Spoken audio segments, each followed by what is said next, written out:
split toe things. Yeah.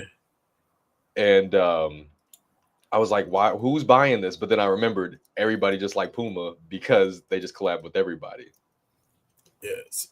All right. So T, we live. So let me get the introduction. Yes, sir. So what's going on, guys? Welcome to another episode of the Big Guilty Cigar Podcast. Today, I'm joined with my boy from AZ, my boy Terrence, in the building. AKA, well, you know what? You should call you should call yourself the cigar, fashionado or something like Cigar something, aficionado. yeah, something Okay, there, okay. you know. So, so Terrence, if you want, floor is yours. You want to say about yourself, where you from, all that good stuff. I don't, man. You see, you like it's easy to talk, but when it's about time to talk about Yep. yourself, that's when it get hard, right? Yeah, for real. So, I'm just Terrence. I'm in the cigar industry, I guess technically. I work retail, um, and just as a hobby and just as part of my background, I like cigars and clothing, boots, shoes, all of that. Um, gosh, anything that starts with a C, really, clothing, cameras, cigars, calligraphy, like that's all my stuff right there. It just happens to be that way, but that's just kind of how my life has been the last couple of years. So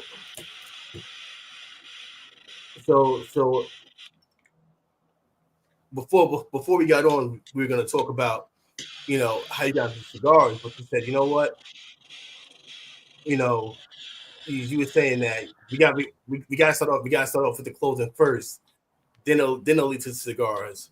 So where did the love for fashion so like did you grow up in Arizona? No. So I actually, I'm in Arizona currently, but I was crazy chain of things. Born in California, raised in Memphis, Tennessee, and then Okay. as of like 12 or 14, I can't remember the exact date. I've been in Arizona since. Whole Okay. family moved out here, and so I've just been kind of kicking it out here. Yeah. So for like, what were y'all rocking in Memphis back in the day? Basically, it's funny. All of the kids were either wearing what dropped the most recently, so it was either like Jordan 4s, 3s, or whatever the newest number Jordan was. So it might have been anywhere from the 14 to the 24. Let's be real, like a lot of that was being worn, and a lot of schools had uniforms. So like Okay. the only way you could express yourself is with Was the having a sneaker. new pair of kicks. Yep, So you want to know something crazy? So I've never owned a pair of Jordans. really. It's too much orange and blue on me to ever buy That's anything in fair. that. That's To ever. fair. My pops is a Detroit's fan, is a Pistons fan. Yeah. He was Yeah. like, he's like, I have never spent money on a Michael Jordan shoe in my entire life. Never on a jersey, on a shoe, or anything like that.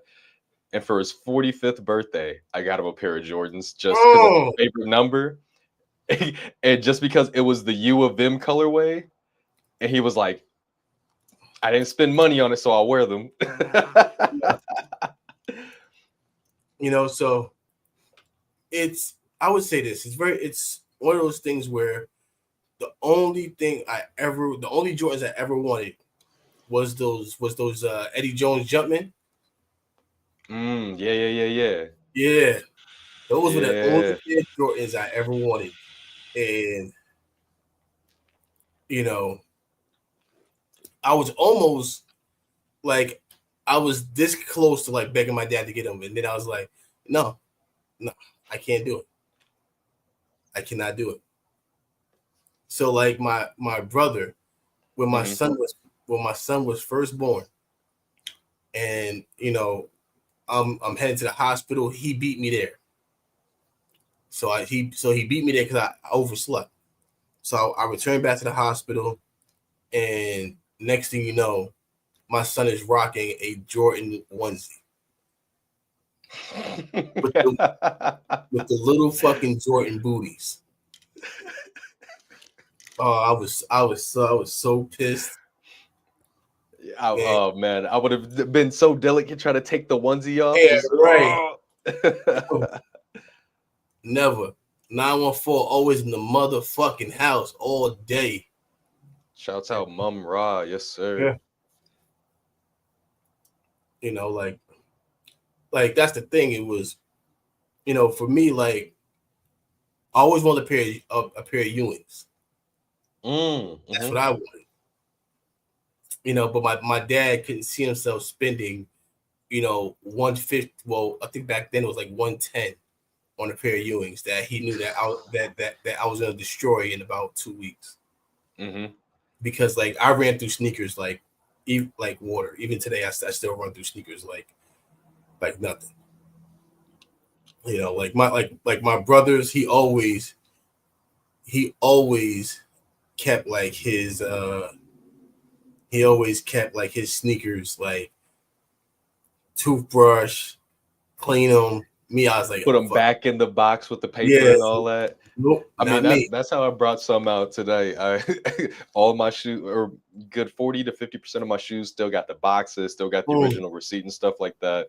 I still wear my shoes. I try not to beat them up, but it makes it easier to organize when I put them back in the box. mm. So like, what was that one pair that you was like, yo, I gotta have? So I actually got that here next to me, or actually two pairs like that. But Mm, the one piece of footwear that I looked at it and I was like, that changes everything. Is this big ass boot right here? mm. This is the Yeezy 950. Oh wow. So this is from his season one before anybody was like, "Oh yeah, I want to buy Kanye West clothes." This is from like his first showing of clothing ever. And I was like, "Yo, that thing looks like a Lego. It's like a one of those duck boots, but still something crazy." And everybody wanted like the little low top mesh shoes, and I was like, "Nah, the things that go up halfway past my shin, I need those." And that was like the first shoe that I ever wanted. And then I looked them up, and they were about 1,100 retail. And I was Ooh, like, you know what? Never mind, never mind. I'll keep them, and I'll just kind of look, and I'll just yeah, always aspire to getting them. exactly. A couple years down the line, I met my best friend, and he had every color of every Yeezy ever up to that point. So there was like 10, and Yeah, he had every color of this boot. He had every color of the little mesh shoes and like all of that, and the ones with the strap over the 750s as well. mm, And he was like, and he couldn't sell the black boots for some reason. And he was like, I know you want them. They're your size. I'll give them to you for a good price. And I was like, see, I don't got it on me right now, but if you let me pay you off over like the next 2 months, I got you.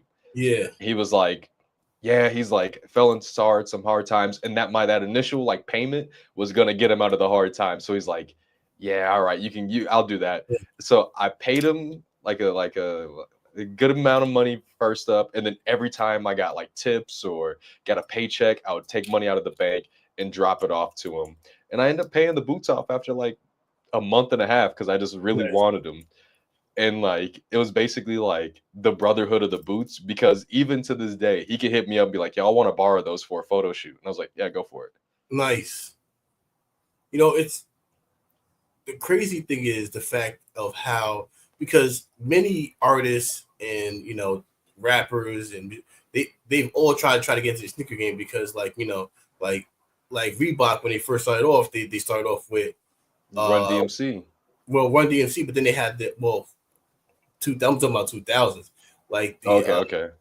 like Jay-Z had his own sneaker, the S. Oh Dot yeah, Carter, yeah, yeah. and then the S. Dot Carter came out. The 50 came out with the G Unit The G sneakers. Unit lows. Yep. Yeah, the G Unit lows, and then Game, and then little by little, and but they didn't sell. And then Kanye waited a few years, and then finally he was able to.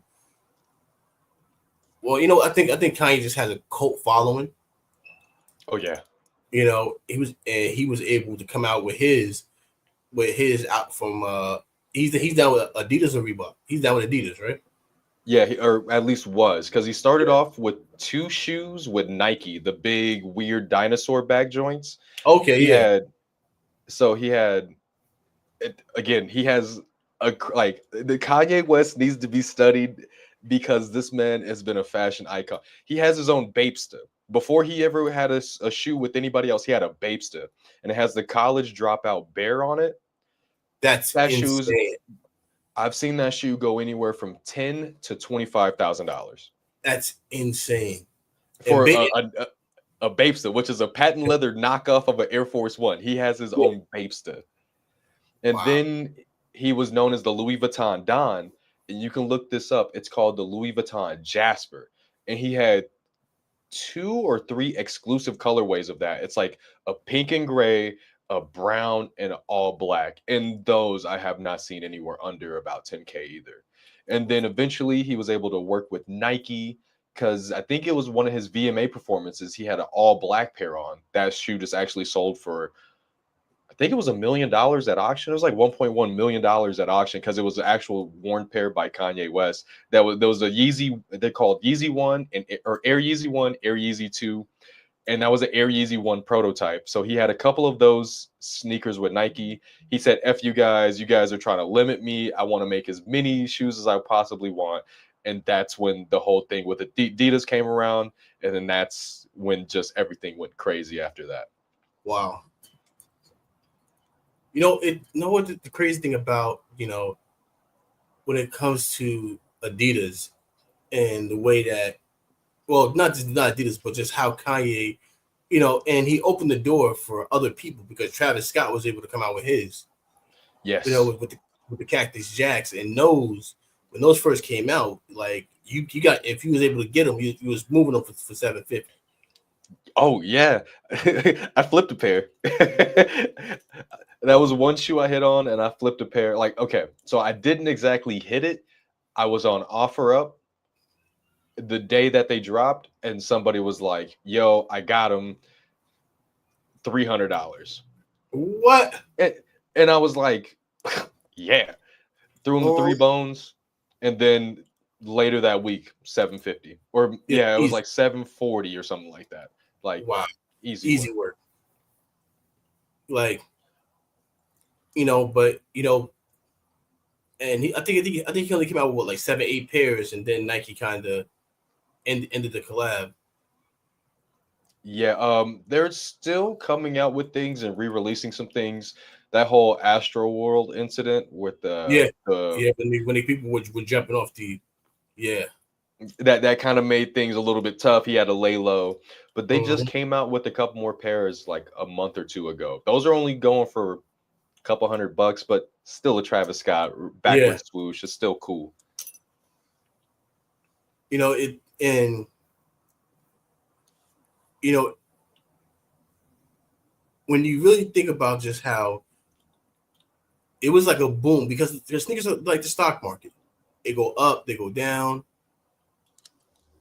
It's one of those things where it's like you have to hold it to the right time.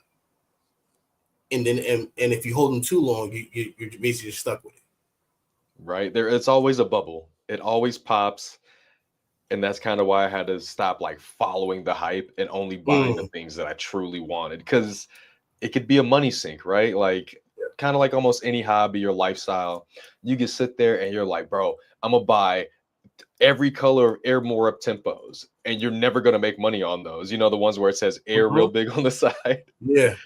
You know what I mean? You can, if you want to, you can make a personal collection with every color where they ever dropped. But then is that really gonna make you money? Unless you can literally say I have every color.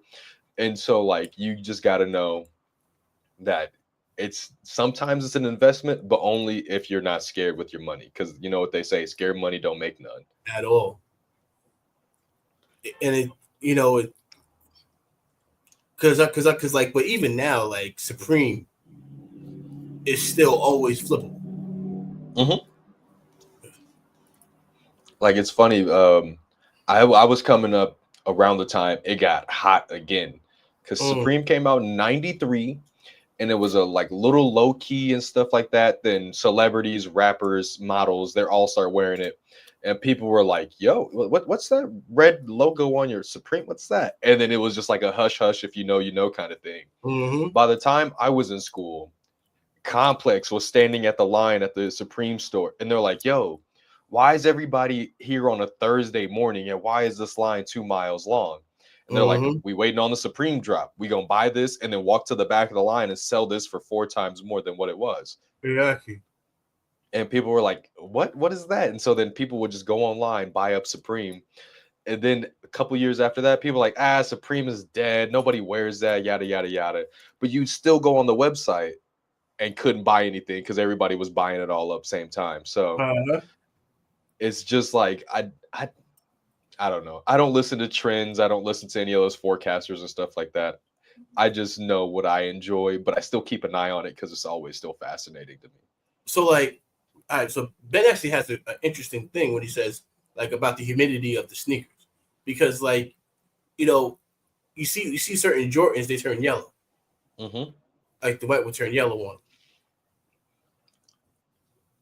So that's absolutely correct. So you would need, which I have a pair of crumbled shoes in my collection right now. They were in my Mm. closet, but it's a pair of Jordan 4s from the year 2000. Came out April Mm. 2000, called the Bling Jordan 4s, and I was on the hunt for those for a couple years, and I finally got them. But if you don't wear them like semi regularly, or you don't keep them with the right humidity in your climate, they will disintegrate underfoot on you. I've just seen it a couple different times. So like if I had those shoes back in like 2010 or 2015, I'd put them on like once every couple months or so like that. Mm. But other than that, like yeah, if you don't have the right humidity, like if you have a purifier or like a humidifier in your room, point them at your sneakers every now and again so that way they last longer. Yeah, like it's crazy because like during like when we get like nor'easters, like I hear about people just losing their whole collection. Hmm. And the one problem too is that you can't put insurance on sneakers. Unless you like are like top tier, you have samples and stuff like that. Yeah. There's only a couple people I know that have insurable money of shoes, if that Mm. makes any sense. But Yeah. like, it's again not the crate. Like, if you are able to then prove the value, because all right, so I met a guy who worked at U-Haul through my job, Mm-hmm. and I was like, "What do you do at U-Haul? Like, do you like move truck from location to location?" He's like, "Nah, I'm in the office. I work in the claims department of U-Haul Insurance." That's And he was like, I was like, claims? He's like, yeah, listen to this. He's like, this guy had a bunch of first issue comics in his U-Haul storage mm, facility, and the whole unit burned down. And we had to figure out how much money his collection was worth. And he was like super meticulous about it. So like he was crazy and he took every single receipt from like the 40s and 50s and had somebody digitize them in, made a file, he emailed it over to them, and they're like, yeah, that's original receipt for comic book Spider-Man #1 from this year and every other Spider-Man #1 from all those subsequent years. And they were like, all right, I guess we got to write a check for 5 million because those things are just almost wow. invaluable. I can't think of the right word, but it was just so priceless, right? Those you can't Yeah. put a Yep. price on that. There was Mm-hmm. another guy he told me about where he had an original Corvette, like from like what is that, 65 or 67 or sometime around there, maybe even the 50s. I can't remember, but he had an original Corvette with 3 miles. He got taken to the dealership when he found out the Corvette was coming out. He bought it, drove it home 3 miles, and garage kept it. He would then take it if he had to go to a car show or something like that, put it in neutral, put it up in a trailer, and drive Yep. it all around the country. Never put more than 3 miles on his car. It burned down in a fire, or something happened like in a hurricane or something like that. And they were like, the VIN number was 2 on that. I don't know what to do. And he was like, he took us to court and we don't know how to settle that. So it was one of those things where they try to like give him like 2.5, and he was like, it had 3 miles. It was an Exactly. original Corvette. He's like, I did so much. That was so much of my life. I'm gonna get my values worth out of it. So Mm-hmm. I haven't talked to the gentleman in about a year or so because he travels all across the country to do these claims because he has to see the actual damage that went on. But next time I see him, I'm gonna definitely ask, like, hey, whatever happened to that original Corvette owner guy? Mm-hmm. You know what the crazy thing about it is, like, because you heard like Jay Leno had a fire in his garage. Mm-hmm. He lost it, and he lost a couple cars. Yeah. You know, and you know those cars are kept mint. I don't know how Jay Leno does it, man. He be having multi-million-dollar cars, just like I didn't even know Jay Leno was that famous. Like, I know this is gonna sound young of me, right? Like, I never watched like his night shows or anything like that. But Well, you know the what? It fact was that like, you know, it was like like was he good as a comedian? No, but you know his show was the show to be on. You know, like his show, and you know, like he has a major car collection. Seinfeld has a crazy collection. facts, You know. My thing is just the insurance on all those cars. I really got to ask somebody in insurance. Like, what if you just have like a bunch of hyper? Oh, actually, I know how you can get around getting tags for them, but I don't know about insurance. Mm. Because if you have an LLC or a business or something like that, you can register your business license to Wyoming or Idaho, and then you can just register your car out there as a business asset, and you only got to pay $100 for your multi-$100,000 car. So I think the one thing when it comes to Tobacco Barn, those companies pretty much create the value themselves on that tobacco, because they'll say that, oh well, we lost this tobacco and it was aged, it was 25-year age. If we'd have sold this tobacco, this is how much it would have been worth. Yep. So you know they can always say that that barn burned down, put a whole bunch of shitty tobacco in there, moved all the good tobacco into another spot, and just burnt like some garbage. But as a claim expert, you'll never know. So you can say, yeah, this crop was worth 1.2 million because pretty much you're creating the value because you're saying, well, I sell these cigars for X amount of money. It's like it's like, oh, okay, well, you know, I sell these cigars for $60 a pop. You know, and with how much tobacco was in there, I could have made, you know, 25 you know, 200,000 cigars or 500,000 cigars. Mm-hmm. So, you know, it's one of those things where, you know, like you pretty much have to, and this is and I don't know this firsthand, but this is just what I'm thinking. You know, that, you know, the business pretty much creates the value of that tobacco. Because you can always say, okay, well, this, you know, and then because all you're doing is showing the paperwork saying that, okay, well, this is the paperwork saying that this tobacco was this. Yeah. So, Man, that makes insurance really, really gray, man. Like, it's so just sitting there thinking about like I see it as two halves, right? Like, with how things in the world are going with recent news, right? You sit there and you hear about some kind of yeah. incident and you're like, good. But then like Mhm. you think about it from the other end where like somebody could do a good old bait and switch and they're like, see, the thing is, Yep. I deserve all of this and that the other, and you're like, Like, because like how can you know? How can we know? it's like we call it's like for like it's like art. Hmm. We create the value of the art or the artist. The artist can say, well, I created this and I was going to sell it for, you know, I was going to sell it for $100,000. So I don't know if they have a backup system where they have people come in and, you know, like baseball cards, you know, because like you have to get it graded. So I don't know if art has a grade system like that, you know, because with baseball cards, if you have everything graded, you have the paperwork there. It's like the guy with the comics, like Yep, the yep. paperwork's there.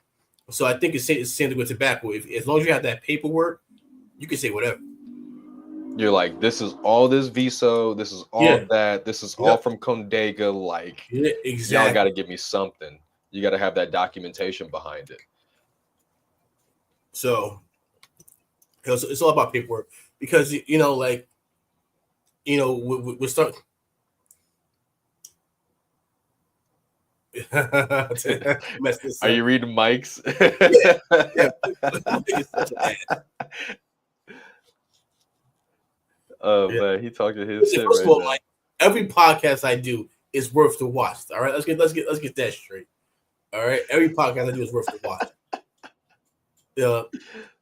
This one is just like this. This is a must watch, but everyone is worth the watch. This is a must watch. It's a little different. So every other one is like, hey, if you don't watch it on the live stream, that's cool. Go back and listen to it. This one you got Exactly. to be here for it. Yeah, Okay, yeah, you yeah. know. I vouch for that. I vouch for that. This is why you can be here. This way, and the best part about it is when people interact, they ask questions, because you're able to ask certain stuff because not everybody is into like not everybody is into sneakers, but from hearing this, they go, damn, you know what? Like as a kid, I always wanted those pair of Griffeys. Now I can afford those. Ooh, Now I can yeah. afford that pair of Griffeys. Which I think. colorway? The teal, the white, and the black? Oh, yeah. First of all, you got to go with the teal white. Like the original, like those right there. That's actually one Yeah. sneaker that I wanted so bad. Griffey was my guy. Like the sneakers, like I only have like a handful of sneakers that I ever wanted. I Mhm. wanted a pair of Ewings. I wanted a pair of Griffeys. I wanted a pair of Dion's.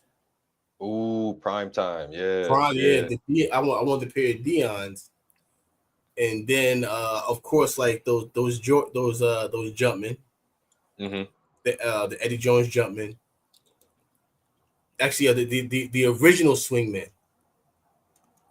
That's because it was because they had him and Tim Hardaway had the red and black one. Yep, yep. The original Swingman. Yeah. And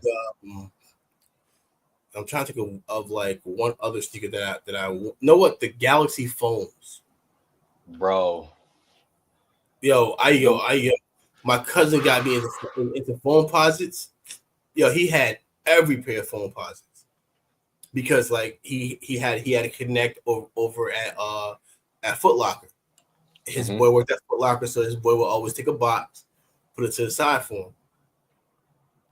And then on top of that, he wears an odd size. He wears like a 13. He wears like a 13 or 14. With his Ooh, fucking that's a money size too. yeah, Yeah. like ginormous feet. So he would get every pair. And this was back when Phone Posit was coming out like every month with something crazy. Mm-hmm. Where it was Yep. like the galaxies, they had the all white, they had the eggplants. I slept on the last eggplant release, and for some reason, foam posits are getting hard again. People are Yeah, like buying them up, and now I can't find a foam under 250. no, like Like, you know what the what? crazy thing is? Like when Penny first came out with the Phone Posit back in the day, everybody's like, "All right, yeah, these are cool." And then they did a re-release of them. Everybody's like, "Yo, I need a pair of phones." Because they're indestructible. Like, Yeah, yeah, the only thing that you could break on a pair of foams is the laces or the clear part of the sole coming off. You could yep, just glue that back on. yeah. Everything else like that's like one sneaker that even my ass couldn't destroy. Yeah, foams are indestructible. Yeah. You got a shoe that continues to escape you, like something that you've just wanted for a few years, or and you just like every time you try to go in, it wasn't your size, or nobody has it anymore, or anything like that. Oh man. So I'm not the biggest sneakerhead. So like, because for me, like spending like 200 on a pair of sneakers, like those right there are gonna be like the only thing that I wanted that I didn't get was a pair of Wallabies. Okay. Ooh, yeah, the real New York shit. The Yeah, Jamaicans know. The you already Jamaicans know. know. You already know. Like it Yes, was, sir. man. It was some suede baby blue foam, Wallabies.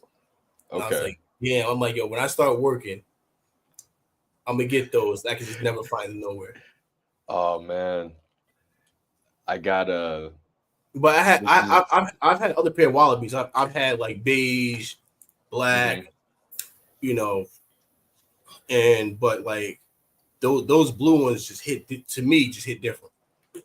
So I got a question about wallabies because I got a pair. I've had them for like 4 years, and that gum sole ain't gum no more, man. That's chocolate Yeah, brown. Do you yeah. just do you just toss them after a little bit and just get a new pair? Are they like forces for you? What happened? Sorry, I'll read Michael's comment. Mike, by the way, I have a pair of 5512s, I believe. It's in their denim blue colorway. And it's not a king toe, or it's one of their mock toe models.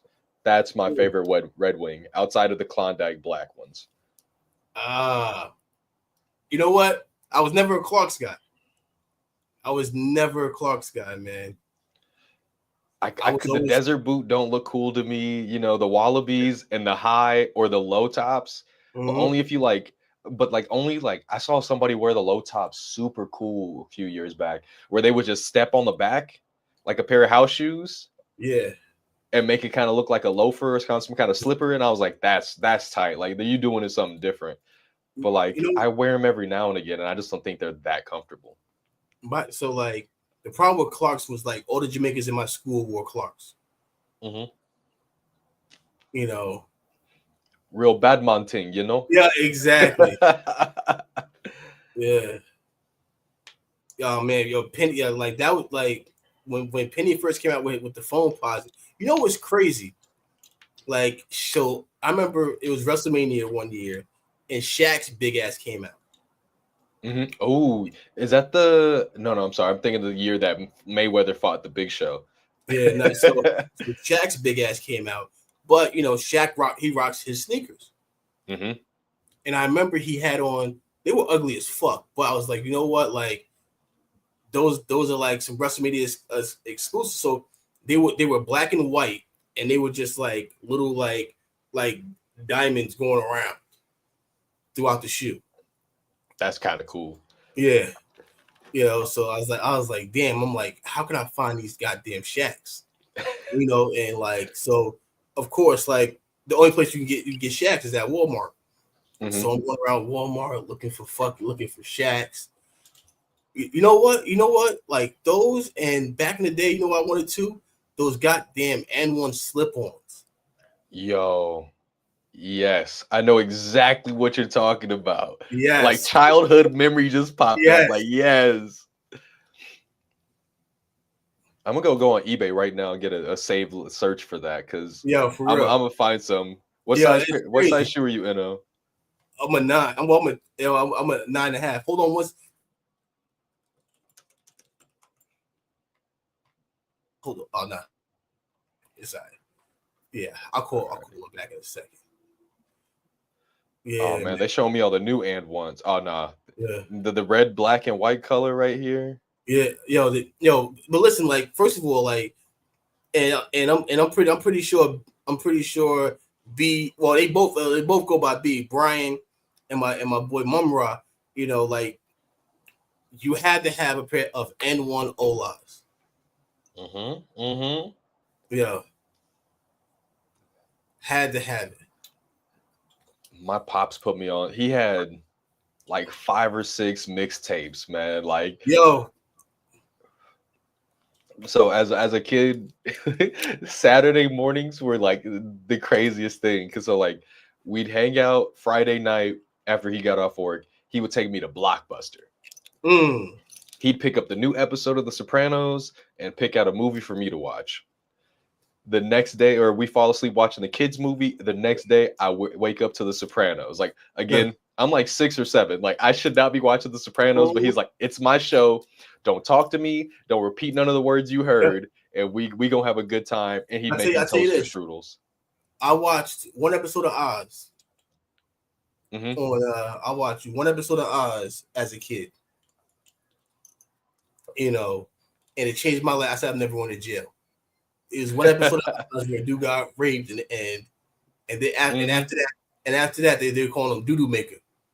What's up, brother? Judo Mega!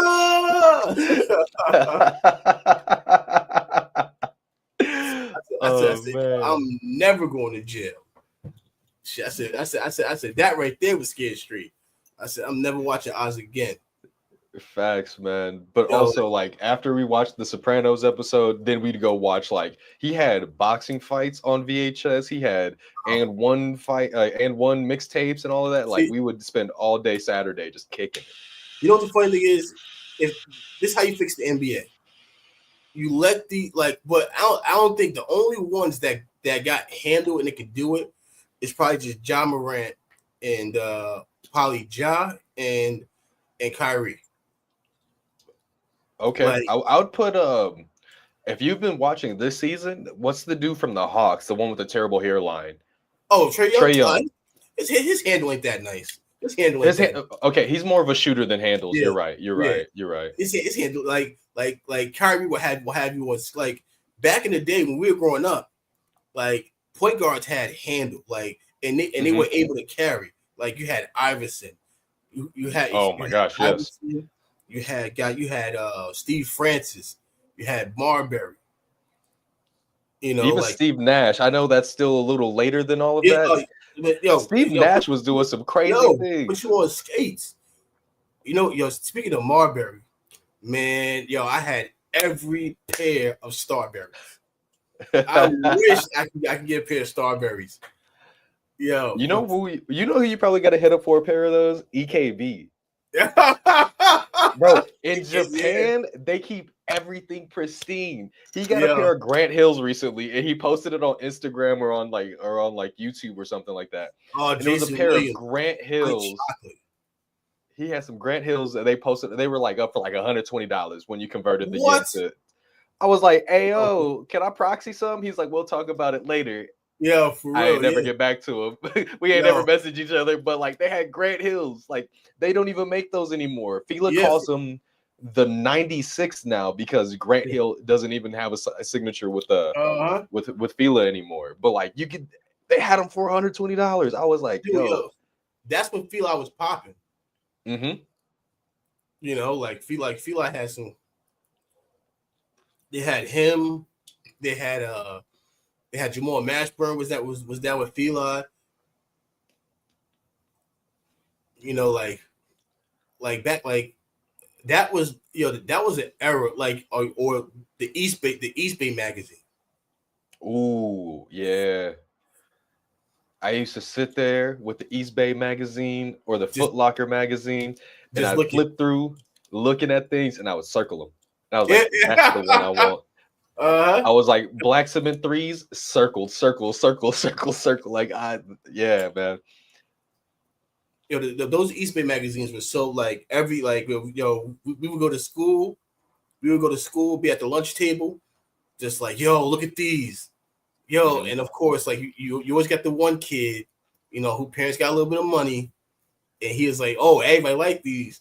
Next, somehow, some way, he show up with those goddamn, with the AI twos or he got questions he got every goddamn hot sneaker that you could think of.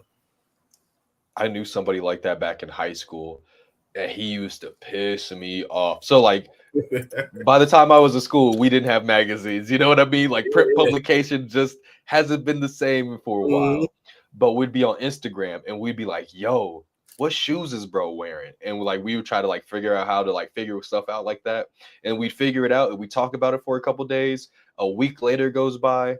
I had a homie named John. John got every sneaker I've ever wanted. And I always did. I appreciate him because he was always cool. I ended up working with him for a little bit of time, but I was pissed because he always had the shoes I wanted. Yeezys, he had ones, fives, fours, like any pair of sneakers, and he would just sell them afterwards too. Like he just got them. He had a little job, so he had some money to him. You know what I mean? He had a little money to him. Wear them for a couple days, couple weeks, put them on ice, and then sell them, and then use that money. And so like he never had like a collection bigger than like 10, 15 cigars. Or I'm sorry, shoes. But I was just like, you just can't keep flexing on us like that and then keep flexing on us in the future. You got to slow down sometime. up here in New York, the big thing was the fake Jordans. So what Mm-hmm. you would do, you go to The the city. barbershop specials. Yeah, yep. You'll go there, and of course, he will have every random color you can think of. Mm-hmm. And if he didn't have it, you could be like, "Yo, can you give me some some silver and black joints?" Next thing you know, you come back 2 weeks later, you got some silver and black Jordans, the patent leather joints, and Mm-hmm. everybody's just like, "Yo, where'd you get those at?" You know, you had to have that, and you had to have the throwback jerseys. Ooh, yeah. So you had that throwback jersey. So what we would do as kids is like we would go through everybody's like rookie card. Like I remember one time he pissed me off. He pissed me off so bad I had to tackle him. So like Rasheed Wallace got traded to the Hawks for a Mm-hmm. week, and the jersey he never even played for him. Didn't even suit up. Yeah. He found a Hawks 36 Wallace jersey. I said, man, when I tell you I was livid, I was pissed. That was my favorite player of all time. Rasheed Wallace is my guy. Yeah. You know, like and I'm just like, yo, this motherfucker found it. I was so pissed. Did you ever rock? Rasheed Wallace was the one who used to rock the high, or what do they call the downtowns or uptowns, but with the Uptown, strap hanging off the back. yeah, the patent leather uptowns. Those were the sheets. Yo, the Yep. sheets were hard. Yeah. Did you ever hard. did you ever wear your uptowns with the strap hanging off the back? Yeah, like with the up, we'll see, like I always strap mines. You know, like I know certain people who went and left them unstrapped, but I would always strap my uptown. Man, I remember I got the worst beating ever. I had just gotten a pair of white and forest green uptowns, and I wore them to football practice. Oh nah. Yeah, Oh man. the worst beating ever. You know, and I'm sitting in the house trying hard to scrub those grass stains out. They come out. No, they didn't come out at all. Oh man, there was one time. Oh god, it had to have been middle school, and my pops was like, I was like, "Yo, I want a pair of forces," and my pops was always like, "I'm not gonna get you no forces. You don't take care of your shoes." And I was Yep. like, "I swear, this semester, if you give me a pair of forces, they gonna be clean. They're gonna be fire. Like I got them. They gonna look like you. They just came out the box 6 months from now." He was like, "All right, but if you don't take care of these forces, I ain't getting you another pair of shoes for another year." And I was like, "Deal." 3 weeks, the toe was curled up. Damn. Like, and Damn. my pop stuck to his word. For a whole year, he did not give me no new shoes. I had the grayest all white forces on the planet. And ever since then, I was like, all right, I learned how to do the duck walk, when you don't want to put the creases in, or I got the force fields. I'd wear my shoes. I would like wipe them off real quick, put them back in the box. I was like, all right, that taught me a valuable lesson. That's when you go up. You take some socks, and you put the socks in the sneakers to the sense where I would wear a little low no-show sock, and then I'd wear a crew sock, but then I wouldn't put the crew sock all the way up. It'd be like an ankle sock, and then fold it under my foot. So that I'm still wearing two socks, but it was just big enough to hold the shape of the shoe. Hold the shape, yeah. I also learned that because like my parents always got me shoes to grow in. Like even like I have a pair of shoes from high school still in my collection, where my family got me size 12 sneakers. They're like, you gonna grow into them, you gonna get taller. I'm like, no, this is my senior year, pops. I ain't grown since like sophomore year. He's like, nah, you'll grow into them, because my pops is 6'5". Like he a big dude. And so like I'm 5'9", and I was been 5'9" since then. And I was like, all right, nah, I can't be letting these things flop around on me. So I would like do the double sock thing every day. And I'd always have to do laundry like once a week. Is like the crazy thing about that so much. So like my oldest son, he wears a size 13. And I told him, I said, listen, I'll get you any sneaker you want I'm not buying you Jordans. So I go up, I go, listen. And I remember one year for Christmas, every year for Christmas, I give him cash, straight cash. Yeah. So he can buy what he wants. I said, listen, if I send you this money, if you buy a pair of Jordans, I'm telling you now, you have a problem on your hands. The boy goes up, buys a fucking pair of Jordans. Those goddamn 13s, the red and black. And Okay, I know what you're talking about. Yeah, his mom goes, oh, but he really wanted them and he wanted to be cool. I said, never. I said, when I send you money, you can buy anything else. You can use your grandfather's money, you can use your mom's money, you can use your uncle's money.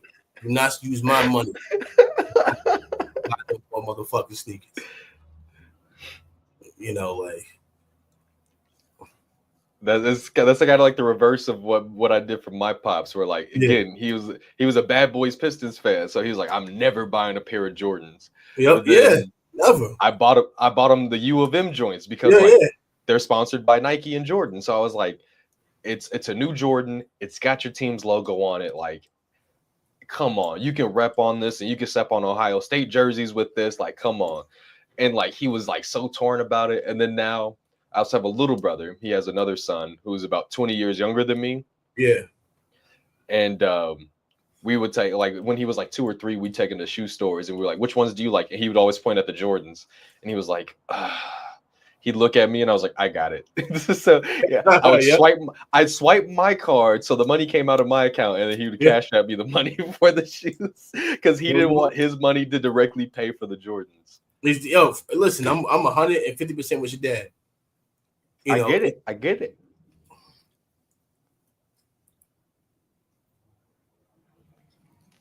What's up, Buzz? Oh, we got Greg in the chat. What's going on? He's oh man. Yo, listen. If you search hard enough, you'll find them. I was just happy that I was lucky that at the time that it was like the Jordan 32 or something like that. I know there's a million of them now, but it was just at the beginning of a season, right around the time for his birthday. So I snagged them up. You want to know something crazy?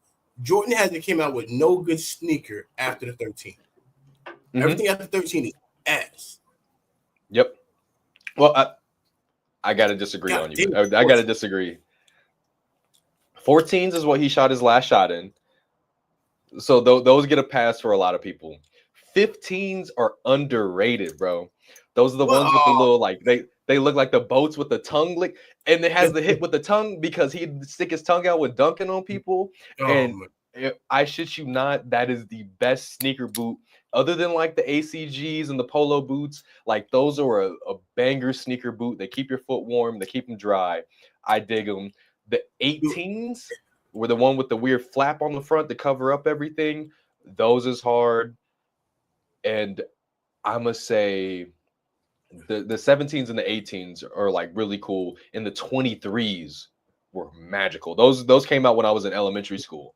And I literally watched a kid get jumped for those. So I always have that's probably one of the hardest shoes of all time. You know what's crazy? Like ACGs, because I used to be a bouncer for a little bit. Mm-hmm. ACGs was my go-to. Mm-hmm. Man, I had ACGs in like four or five different colors. I had the black, I had the black, the red, the eggplant, the blue joints. Man, the AC, especially the ACG foam posits. Ooh, yes, sir.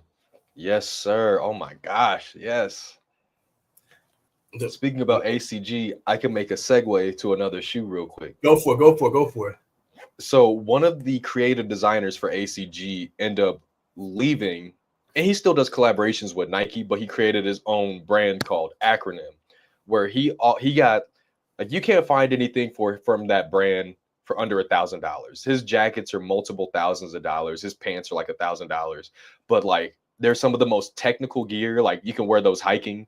Like, people have worn them to Mount Everest and stuff like that. Like, they are like super top tier, like, materials and all of that. And they're crazy. Like, it'll be a jacket you put on, you undo 2 zippers, and then boom, it falls off your shoulders. But then it holds on with a sling or it turns into a vest. And then the sleeves turn into a backpack kind of deal. Oh, shit. And it was just like one of the coolest brands I ever knew about. And I was like, bro, one of these days I'm gonna get a full acronym fit and go crazy on them, take some cool pictures in like a dark alley. Never did that. But he had a collaboration with Nike because he was at ACG for so long. And you can't tell the color of this, but these are the acronym Air Prestos. So it's like a Nike Presto high, but then has this like sock liner, and then the whole top of the toe waterproof. Wow. And so like to this day, I can wear these out to like a party. I've worn these to concerts, people spilling, dropping stuff on them. Still look good. Pristine. Yeah. Still look good. Like it's just one of those shoes that's almost indestructible. It's got the Presto sole on there, so it's mad comfortable for my foot. But it's just another one of those shoes where I was like, yeah, I'm gonna start off with the Prestos because they're the cheapest, and then I'm gonna get the rest of the outfit. Never bought anything acronym ever again. So what? So like, I may have asked this already, but I'm not 100% sure. What's the one that got to work? So it was. You ever been fishing? I don't fish very often, but you know when you got something on the reel and you bring it in and you about to get it on the boat onto the dock and it fly off the hook and jump back in the water and laugh at you and swim away. Air Max 97 Silver Bullet. Ooh. The OG colorway. So that was my. So I'm gonna date myself. I was born in December of 97, and I know everybody gonna be in the comments. This young buck, what a baby. Exactly.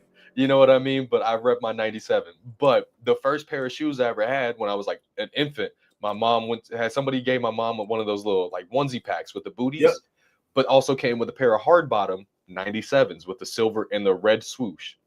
Wow. And I was going through my mom's closet one day and I was like, what are these? She's like, oh, that was like your first pair of shoes. You wore them for a month and then they went on. I was like, okay, that's cool. I'm gonna keep that in mind. It was the year 2017. For the 20th anniversary, they dropped the Silver Bullets exactly how they were back in 97. I scooped them up. I worked at the mall, and so I had one of my connections. She worked at Shoe Palace. I had a little crush on her. She would give me a little game, and then I asked her to hold some 97s for me in my size. And she did. I went on my lunch break when I was at the mall. I scooped them up, went back up, and I had them. They were in my possession for a couple of hours. I get home, I get back to my mom's crib, and she's like, yo, I need a little bit of bread. The bills are tight right now. And I was like, I don't got the bread on me, but give me 2 hours and I'll make my money. I'll make you some money and I will be able to get the bills done. Within like 6 hours of me having the shoes, I had them sold. I got more money than I paid for them. Gave my mom the money for the bills. I called the shop and I was like, can you hold those for me? I get paid in like 2 days or like, I get paid in a week. And when I come back in, I'm going to buy them right off you. He's like, oh, yeah, for sure, bro. Nobody buys 97s. You're good. I walked back in the next week after I got paid. Gone. My 10.5 Silver Bullet 97s. I was like, you said nobody buys these. He's like, I don't know what happened, dude. Everybody came in and bought the pairs off my feet. Like, this is crazy. I was like, yeah, keep your word. And to this day, I'm blocked on their Instagram account because they would post something. Oh yeah, I went on their Instagram and every time they're like, "Oh, here's a giveaway. All you got to do is buy from the shop. We'll put a raffle ticket in for how much money you spend." And I was like, "You still scamming kids out of their money? You still not holding things like you said you were?" And within like a month of that, they blocked me. And to this day, I'm still blocked by a consignment shop in Phoenix. I'm heated. I will never give them a dime of my money ever again. You know what kicks were hard too? The Bo Jacksons. The Bo Jacksons were nasty. And they re-released them now too. I like the what is it's I forgot who wore them, or it's like a reference to something, because like that's half Nike sneakers, right? Half the colorways, it's like an updated shoe, but with a nod to something in the past. But it was the Jordan 312. It's like a Jordan 1 mixed with like an old tech trainer with a strap on the front. And there was like a brown and blue and white colorway called the Medicine Ball. I can't remember what shoe it was referencing, but I think that might have been a pair of Bo trainers. So like, what were the Jordans that had the cross? They had like the cross straps on them. Ooh, those are gonna be like 2016 It's either 22 or 26. Because everybody was expecting for the 23s to be fire. Because they're like, yo, this is his number. These right here are gonna be like, these gotta be super, super hard. And they weren't hitting. They unfortunately they were not hitting like they were supposed to. I'm trying to look for those right now. I can't remember exactly which Jordan that was, but yeah, like I said, I saw a kid walk out with the 23s because those had the zigzag stitching on the sides. Yeah. He came to the lunchroom. He was a third grader, just like me, and some of the sixth graders were there, and they were like, and this is back in Memphis, and they were like, "Hey, yo, your kick's fresh," and he's like, "Thanks, bro. I appreciate it, big bro." Next thing you know, after school, he's sitting there crying in the office because I had to wait in the office to wait for my bus to come pick me up. And I was like, "Yo, what happened?" He's like, "Bro, them sixth graders beat me up in the restroom and took my shoes." Damn. I was like, off the strength of that, I will always have respect for 23s because, like, that was the first time I ever experienced somebody getting their ish took from them like that. Oh man, listen, like that was something like people would break it like at gym. Like people were going, popping locks. Give me those. Mm-hmm. That happened to me my senior year. I had a fit, dog. Like I had my first job. I was busting tables, making a little bit of cash. I picked up a couple pair of sneakers, and I don't even remember what shoe it was. It was a gray and white hyper dunk from 2015 because 2016 they changed them up. But I had a pair of hyper dunks, and I was like, gray white, like just super plain, but like they went with my whole closet. And I wore them, and I was like, all right, I'm gonna switch these out for my gym shoes. And somebody was like, "Hey, yo, nice kicks," and I was like, "Appreciate it." I come back into the locker room after we get done playing football or badminton or whatever, and I look at my locker, kicks aren't there. I don't even got a shirt on. I storm into the coach's office. "Hey, yo, coach, somebody got my kicks, and I'm not leaving this room until we figure out who took them." And he's like, "All right, calm down." I was like, "Nah, we are not playing this right now. Like, you don't understand how, like, I spent my hard-earned money on this. Y'all gonna find these shoes." And so the coach was like, "Everybody sit down. We gotta find McDowell." And I'm sitting there yelling. I was like, "Who took them? Who took them?"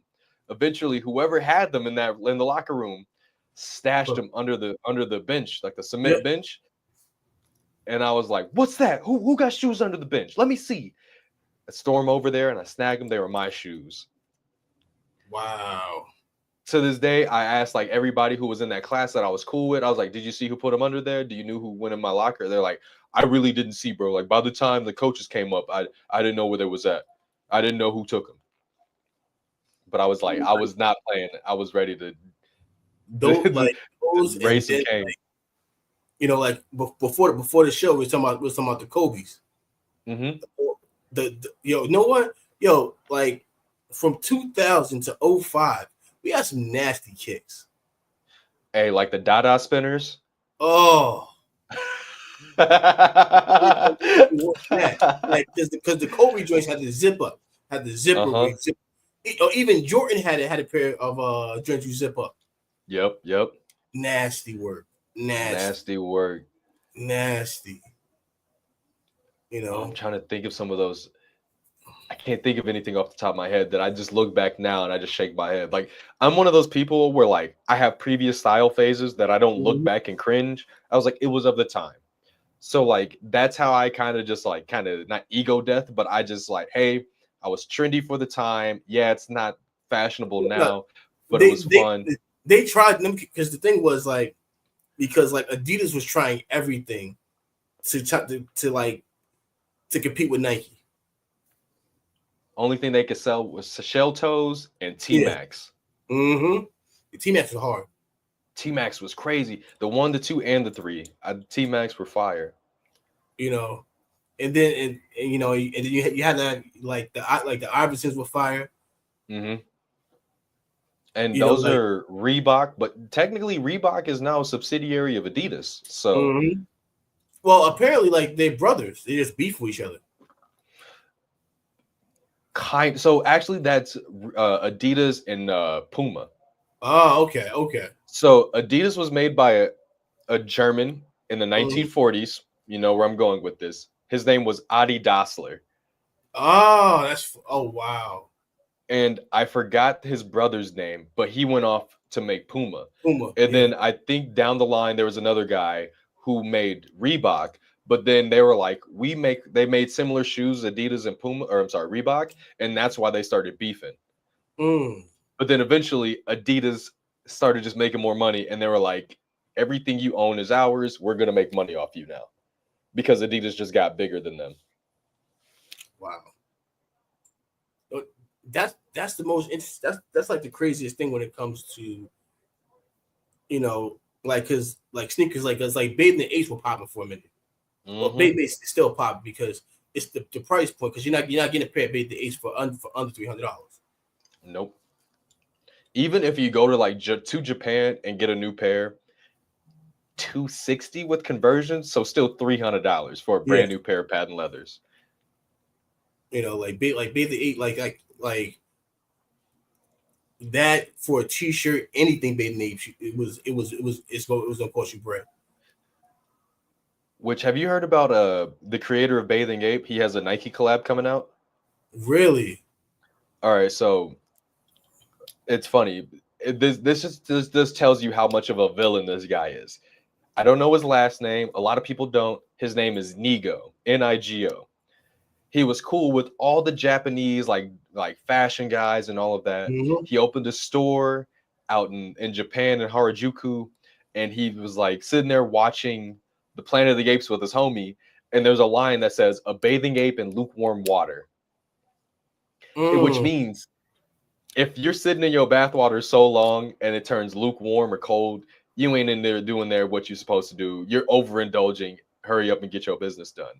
And so as like a grind set thing, he was like, I'm gonna always push the hardest product and I'm gonna call it a bathing ape in lukewarm Mm-hmm. water. But then it got shortened to a bathing ape to then Mm-hmm. vape. And so then eventually he was kept making stuff, kept making stuff. And somewhere around the early 2000s, it was so hard to tell. Like people were making really bad fakes of vape. Like you look at the Yeah. tags and people are like, that's fake as fuck, dude. Like, what are you doing? Mm-hmm. So he started buying Chinese places that were making his fake clothing and brought their quality up. What up, Fred? How you doing, bro? Enough. And so he was not only making money off vape that was selling out every time it went online, he was making the reps and the fakes to the same quality as the real shit. Mm. And like it got to the point where like he was just tired of the brand and he only sold the company off for $6 million. Wow. Well, Like because it's a lot of pressure. yeah, like he just got tired of it, right? So he sold it off for $6 million. And this is like 2006 or 2007. He then goes off and does his creative endeavors, other things, makes his own couple other brands and stuff like that. But then Bape keeps like reinventing the Bapesta and keeps trying to make it closer to the Air Force One. And they got a cease and desist 2 years ago. Mm. And so they had to rechange it, do this, take that off, rechange that shape of that part. And then just as of earlier this year, Nike on their official account posts, "Hey, we're partnering up with Nigo from Japan on an Air Force One, or not an Air Force One, an Air Force Three, Mm. but we're partnering with Nigo on an Air Force for which is specifically with him." Like on some supervillain shit. He's like, I sold the brand, y'all try to do what I did, couldn't, and now I get an actual Nike collab when I was making knockoffs of Nikes. Exactly. Just next level, like coolest thing I've seen in sneakers in a while. Mm-hmm. You already know, Fred. You already know. Avengers in the building, yes, sir. Sir. Now we got to figure out who's who in the Avengers. Exactly. I know I ain't the Hulk. I know that for a Yeah. fact. I know we got some more brolic dudes in the group than me. Yeah. Which, funny enough, shouts out New York because y'all made the word brolic a real thing. Yeah. Like, Yeah, there is no origin of the word brolic but it's because New York dudes was watching Dragon Ball Z and they just saw how strong and hard Broly was Yep. that they was like, that dude was brolic. All right, Mm-hmm. Fred's Hulk, Fred's Hulk. Yeah, exactly. But like, you know what I mean? So like, shouts out to New York for just making the word brolic real. Like, I Like, love y'all for that. well, think about this. Like it's a lot. It's a lot of terms that we use up here Mm-hmm. that go and it like we use a lot of terms. Like Atlanta use a lot of terms. Like Atlanta Mm-hmm. started using 12. Mm-hmm. When New York we used to be like, yo, 5-0. Yep. Yep. Because on the top of the cop car it had 5-0 on the top of the cop car. Mm-hmm. So yo, 5-0's coming, 5-0's coming. Then you know, like yo, get the Mm-hmm. fuck out of here. It's kind of like how in the South with Atlanta as well, hootie hoo. Like when you got the party, everybody in the crib, y'all got the substances y'all ain't supposed to have. You hear hootie hoo, you put it all away, you start walking to your car. Mm, To the point where even Outkast got a song called Hootie Hoo. yeah. And so like even to this day, like at my work, people will like flash me their badge.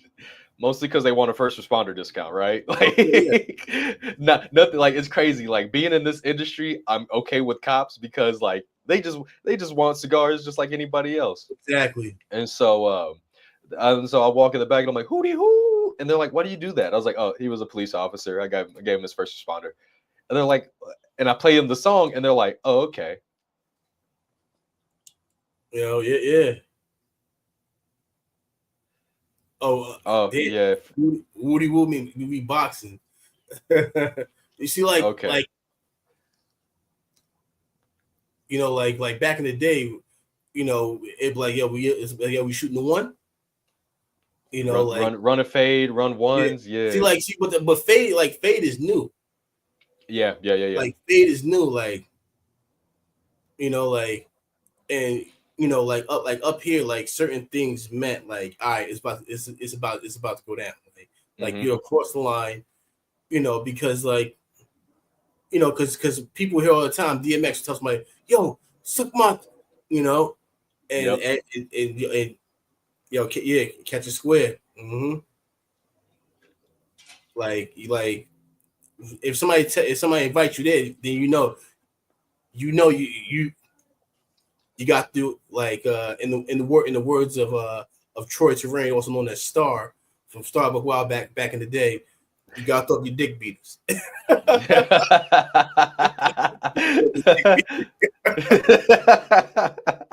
You got to throw up your dick beaters and Yep.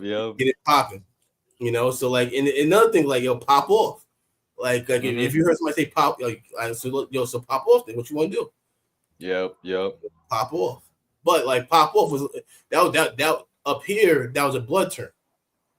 Okay. Yeah, like pop off. Shit like that was. So like this, yo, pop off, son. What you want? You knew, like, all right, let's go. It's crazy back then. Like you remember back in the day when we used to put our shoulders next to each other and go in a circle and be like, yo, so what you want to do? What you want to do? And you be right there, here, and then and until somebody go up and finally push the person off, and then it's on. Yeah, I mean, I did that I got into my first Arizona fight was way different than anything I ever seen. Like anything I ever experienced. Because back home, shoulder to shoulder, what you gonna do? Yeah. What you gonna do? Huh? Yeah. Like you gonna talk? You gonna talk about my granny? You gonna talk about my mama? Like what? Like that's why you can't spell. Like we would shit talk right then and there. I remember in 5th grade, I was out here doing a semester, and no, it wasn't 5th grade. It was like 6th grade. But it was like 6th or 7th grade. I'm sitting there, and I'm like, this guy just keeps shit talking me the whole time. We're at recess, and I walk up to him, and I'm like, "Yo, what's going on?" Like, I start walking up to him. He started walking up to me, and instantly just throw a haymaker. That's what. Listen. You came into my space.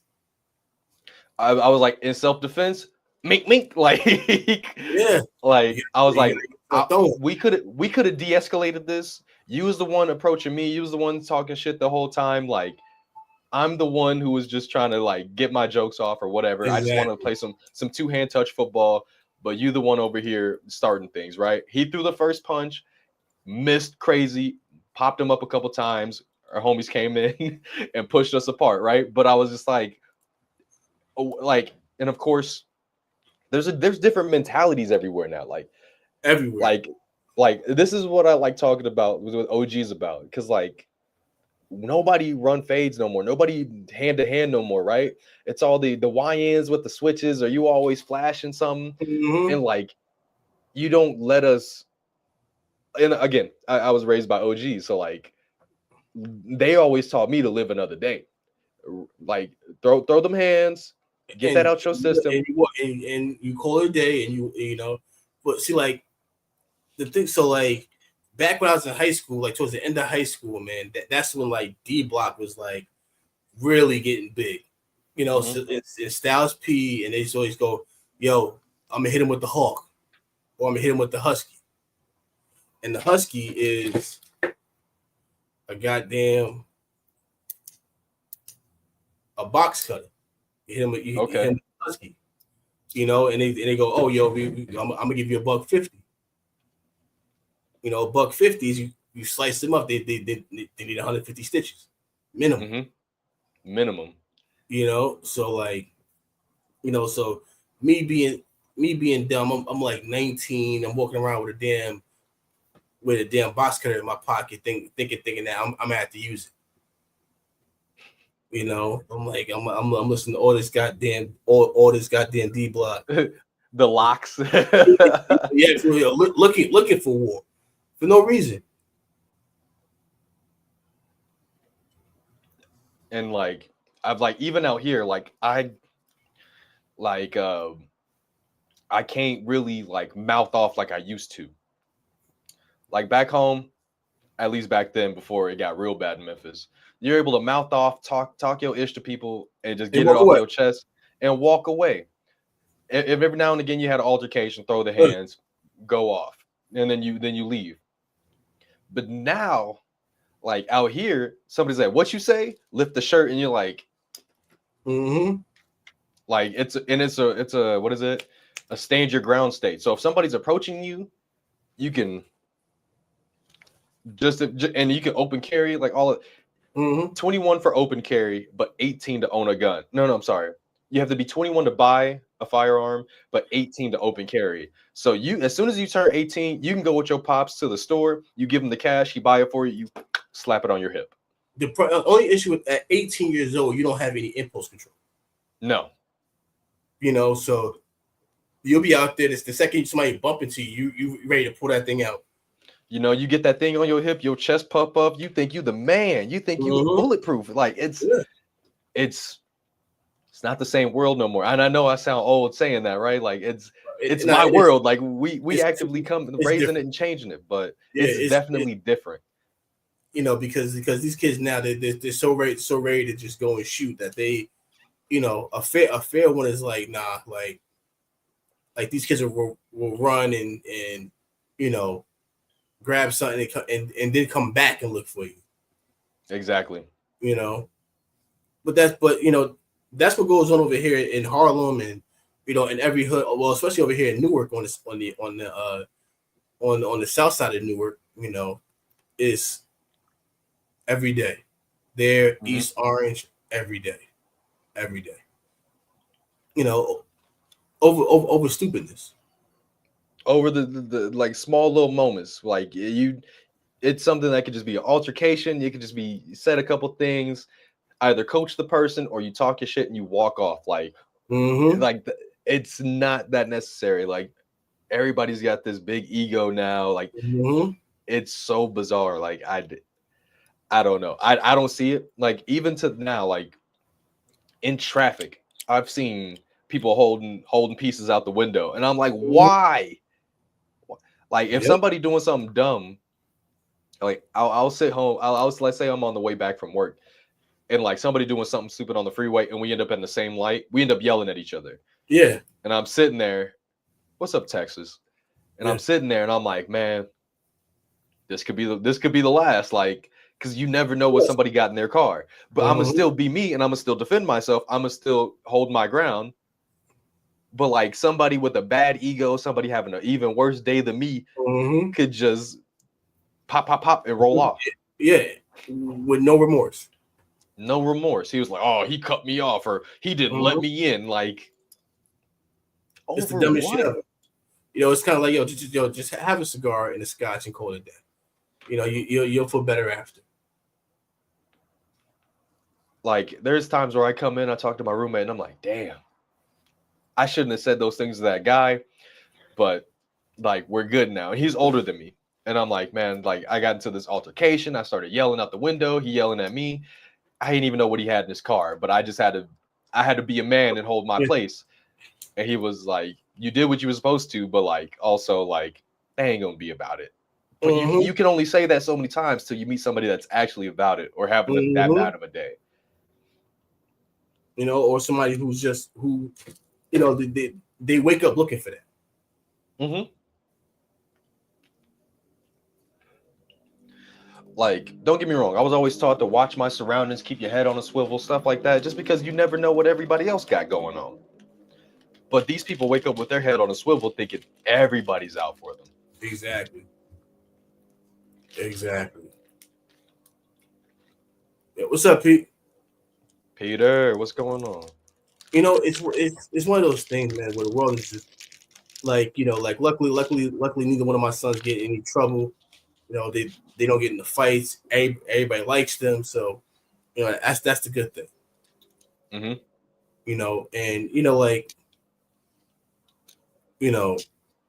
it's I feel like once you reach a certain age and you have a family, and also too like once you get a girl, all that tough guy gangbang should go out the window. Yeah, It's the right shit. you got to drop the lifestyle quick. Exactly. Like, I ain't never like, even as a kid, right? Like, I was always around family members who rep sets. Like, Yeah. Memphis is real big on GDs. Being born in California, I had some family members that ran blue.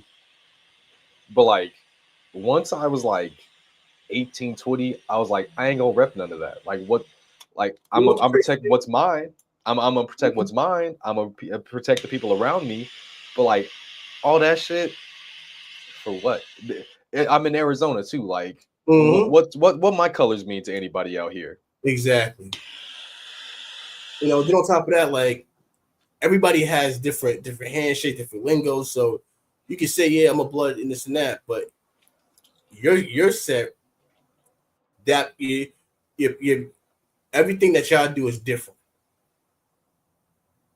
Mm-hmm. Every like from how you dap each other up to how like you can say, oh yeah, I'm blood, but your flag is purple. So how you expect to Mm-hmm. go to these dudes, and they're like, yo, how like now our shit is burgundy or our shit Mm-hmm. is you know so it's a crazy, especially up here. So like Mount Vernon was like the town over from me. Mount Vernon was mostly Crip, and Yeah, yeah, they yeah. called like Mount Vernon Wolfpack, and they rocked the blue and they rocked the gray. Mm-hmm. So you knew, all right, I see what's going on here. Yo, what's up, James? James, what's going on, man?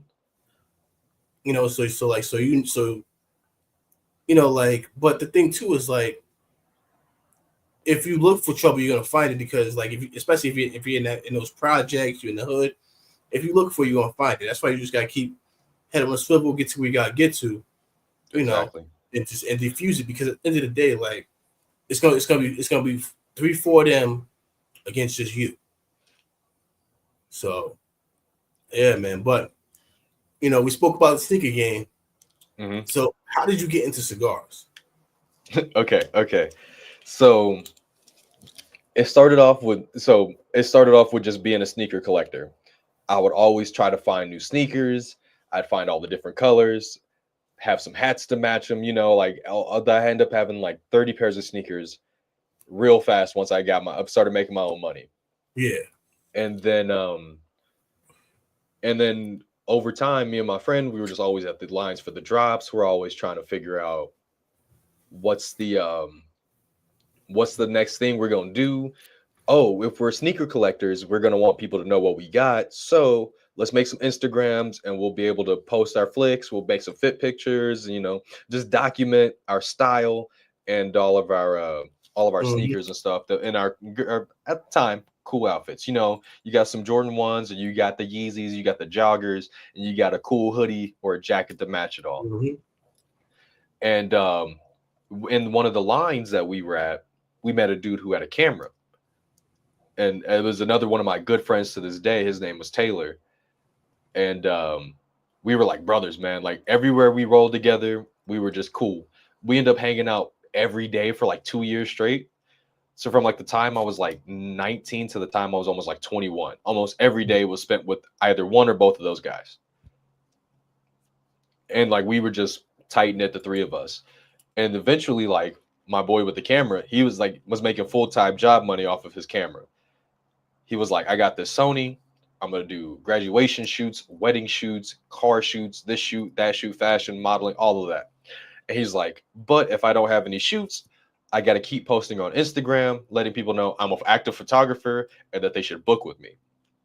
And I was like, all right, yeah, bet. And so I would help share his stories and share his posts and stuff like that. And then eventually he was like, well, I'm running out of stuff in the backlog. So everybody go out, get some props. We'll do a couple of shoots and then I'll edit them, post them up, and you guys get free pictures out of it. Because also when we had a hard outfit, he's like, bro, I know this spot. It'll go great with your outfit. Let's take a couple flicks and you can post it up. And I was like, bet. Oh, yeah. And like I would also hold his reflectors, hold his camera bag and Mhm. gear, help him change out lenses. Like we were like a unit. Like we helped each other with everything.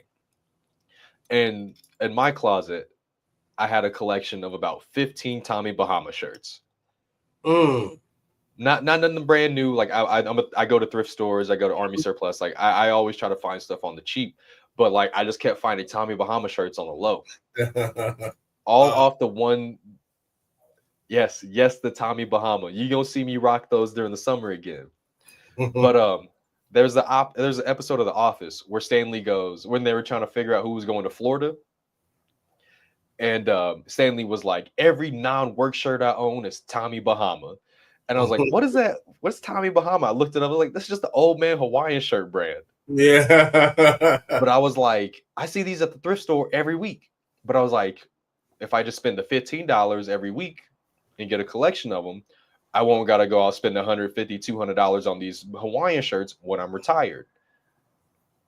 So I just invested in my retirement collection, my retirement wardrobe when I was 19 or 20. And so I was like 19 years old and I was like, what goes better? What's a good prop to have when I have all these crazy Tommy Bahama shirts? And I was like, you know what? I see those old dudes smoking cigars. So I didn't even know that cigar shops were a thing. I didn't know about any other places. I didn't know lounges were a thing in Phoenix. So I go into a smoke shop and I'm like, I've never smoked a cigarette, never done weed, never done a hookah. I want a cigar. And the lady looks at me and she's like, you said what, sweetie? I was like, yeah, I have no idea what's going on about what anything is, but I want to try cigars and would you be able to give me any recommendations? And she's like, well, only thing I know is that the lighter the wrapper is, the smoother it is for a newbie. So get this Romeo and Juliet. I think that's going to be good for you. She hooked me up with a lighter and a cutter and the cigar, and I was on my merry way. I then go hang out with the boys. We found a spot out here in Scottsdale, which is like the 90210 of Phoenix. And we butcher the cigar, man. We lop like an inch off the cap. We don't Mhm. toast the foot. It's all burnt like 2 inches up one side because the wind was going and we just didn't know anything about cigars. And I'm sitting there and I'm puffing it, trying not to inhale. And we get some good pictures out of it. And I was like, yo, this is really cool. I'm gonna look up more of the cigar shit, right? Then all of a sudden, Tim's Ra- videos pop up. The rabbit hole begins. The rabbit hole began. Like I wasn't even old enough to drink yet. I was out here. The age for buying tobacco was 18, so I could get a cigar anytime, really. And I got them for gifts for people who were like having babies or were just Yeah. having a party. And I was like, oh, congrats on the crib. Here's a cigar. But I never got one for myself. And so I started going down the rabbit hole, finding different things. That first Reserva Real had me hooked. I sat there, watched like 10, 15 hours the next week. I go back to that smoke shop and I was like, hey, I'm going to try to get a few more things. Eventually, I smoked through that smoke shop like 2 or 3 times. I smoked one of every single cigar they had, and I Nice. kept going back to the acid toast because it Mm. was just, it's not great. I know it's the Mm. most random cigar, not anything I'd recommend to No, people now. but when you're first starting out, you know, it's an easy go to, you know, because when you're first starting Mm-hmm. out, it's you don't because when you first start out, you don't have to think about flavor notes. Mm-mm. Like I'm just trying to sit there, be with the boys, or be at this house party, and just have some nice relaxation outside of work and all the stress of his life. And so, like these acid toasts were like just like it for me. And if one of the homies came up, they're like, "Let me try a puff." Back Mm-hmm. then, I wasn't as grossed out, so I'd let them try it. Deadwood's another thing. Deadwoods, Yep. I couldn't even, weren't even at the smoke shop, but the acid toast was a thing that had me hooked. You Then know what? eventually, I You know started. what, Go Texas? ahead. That's very vegan of you. That's very vegan. To say But yeah, so that, vegan. but so I started going on, I started watching all these reviews, and they're talking about leather, cinnamon, all these like nuanced flavor notes. At least I thought they were nuanced and like really hard to get. And I'm like, every time I smoke a cigar, it just tastes like it just tastes like burnt leaf. Like, what am I doing wrong? So I learned how Mm-hmm. to toast better. I start sitting there, and what I end up doing is, as I trained my palate, is what I call it. Ugh, go cowgirls. Ugh, no, no, sir. Wait, why gotta be disrespectful? We just having a good time. Like My I know fault. they suck. We you know like why you gotta be so disrespectful right now, man? Hey, I was just talking to you about Tony Romo. I give him all due respect, and he deserves a lot of respect. A lot of respect is due to Tony Romo. Oh my god. Yeah. Troy Aikman as well. Yeah. So yeah, But sorry because them damn Cowboys are sorry as hell. don't worry, I'm a Chargers fan. I get it. Um, Mm-hmm. but but yeah, so I started watching like Tim's videos and all these other reviewers, and I was like, you know what? Thank you, I Fred. will I will Thank you, Fred. formally apologize for the Cowboys Thank, slander. thank I you, Fred. apologize. Thank you. That's my bad. That's on me. Thank But and so all these reviewers are like, I'm getting this note, that note, this note, this note. And I was like, how the hell are they tasting that when I don't get any flavor notes? So I would you. find like some of the most popular cigars. I went back to Reserva Reals, Melanios. I was going to like champagnes and just like those really popular cigars. And I would get a 5 pack and I'd be like, all right, I'm going to smoke this while watching or reading a review and figuring out what I'm tasting and why it tastes like that. And then eventually I smoke a couple Melanios and like a couple like these random brands. At this time, I already found cigar shops and I've been frequenting a couple places, Tim's place for sure. And one day I'm smoking a Melanio and I'm puffing it. And I was like, yo, I'm getting like caramel and cinnamon, like straight up. Nice. And I was like, it was just like that aha moment. I was like, wow, I finally get it now. And then I smoked a different cigar and I was like, this one tastes like grass, hay, and like has the smoke texture of creaminess. And I was like, I think I get it now.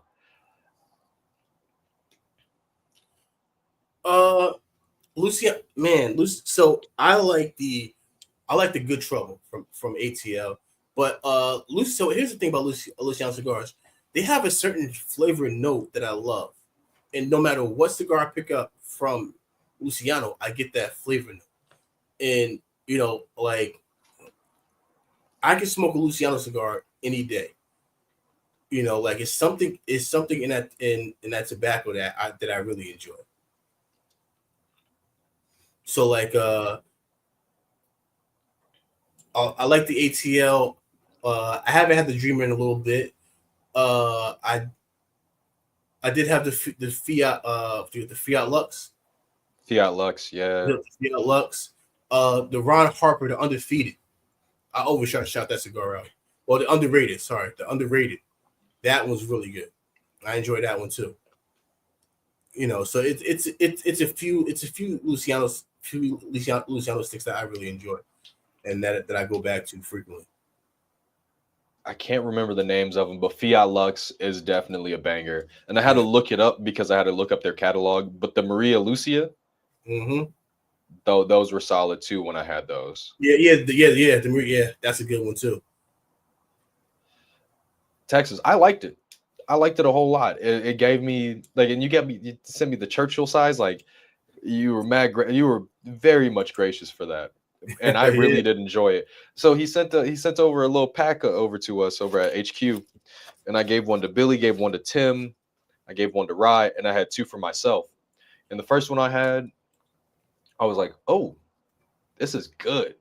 And the second one I had, I can't remember it because I paired a little too heavily that night. Mm. But I definitely did It's, enjoy it, and especially with a Churchill cigar, having a good night like that, it was very very enjoyable.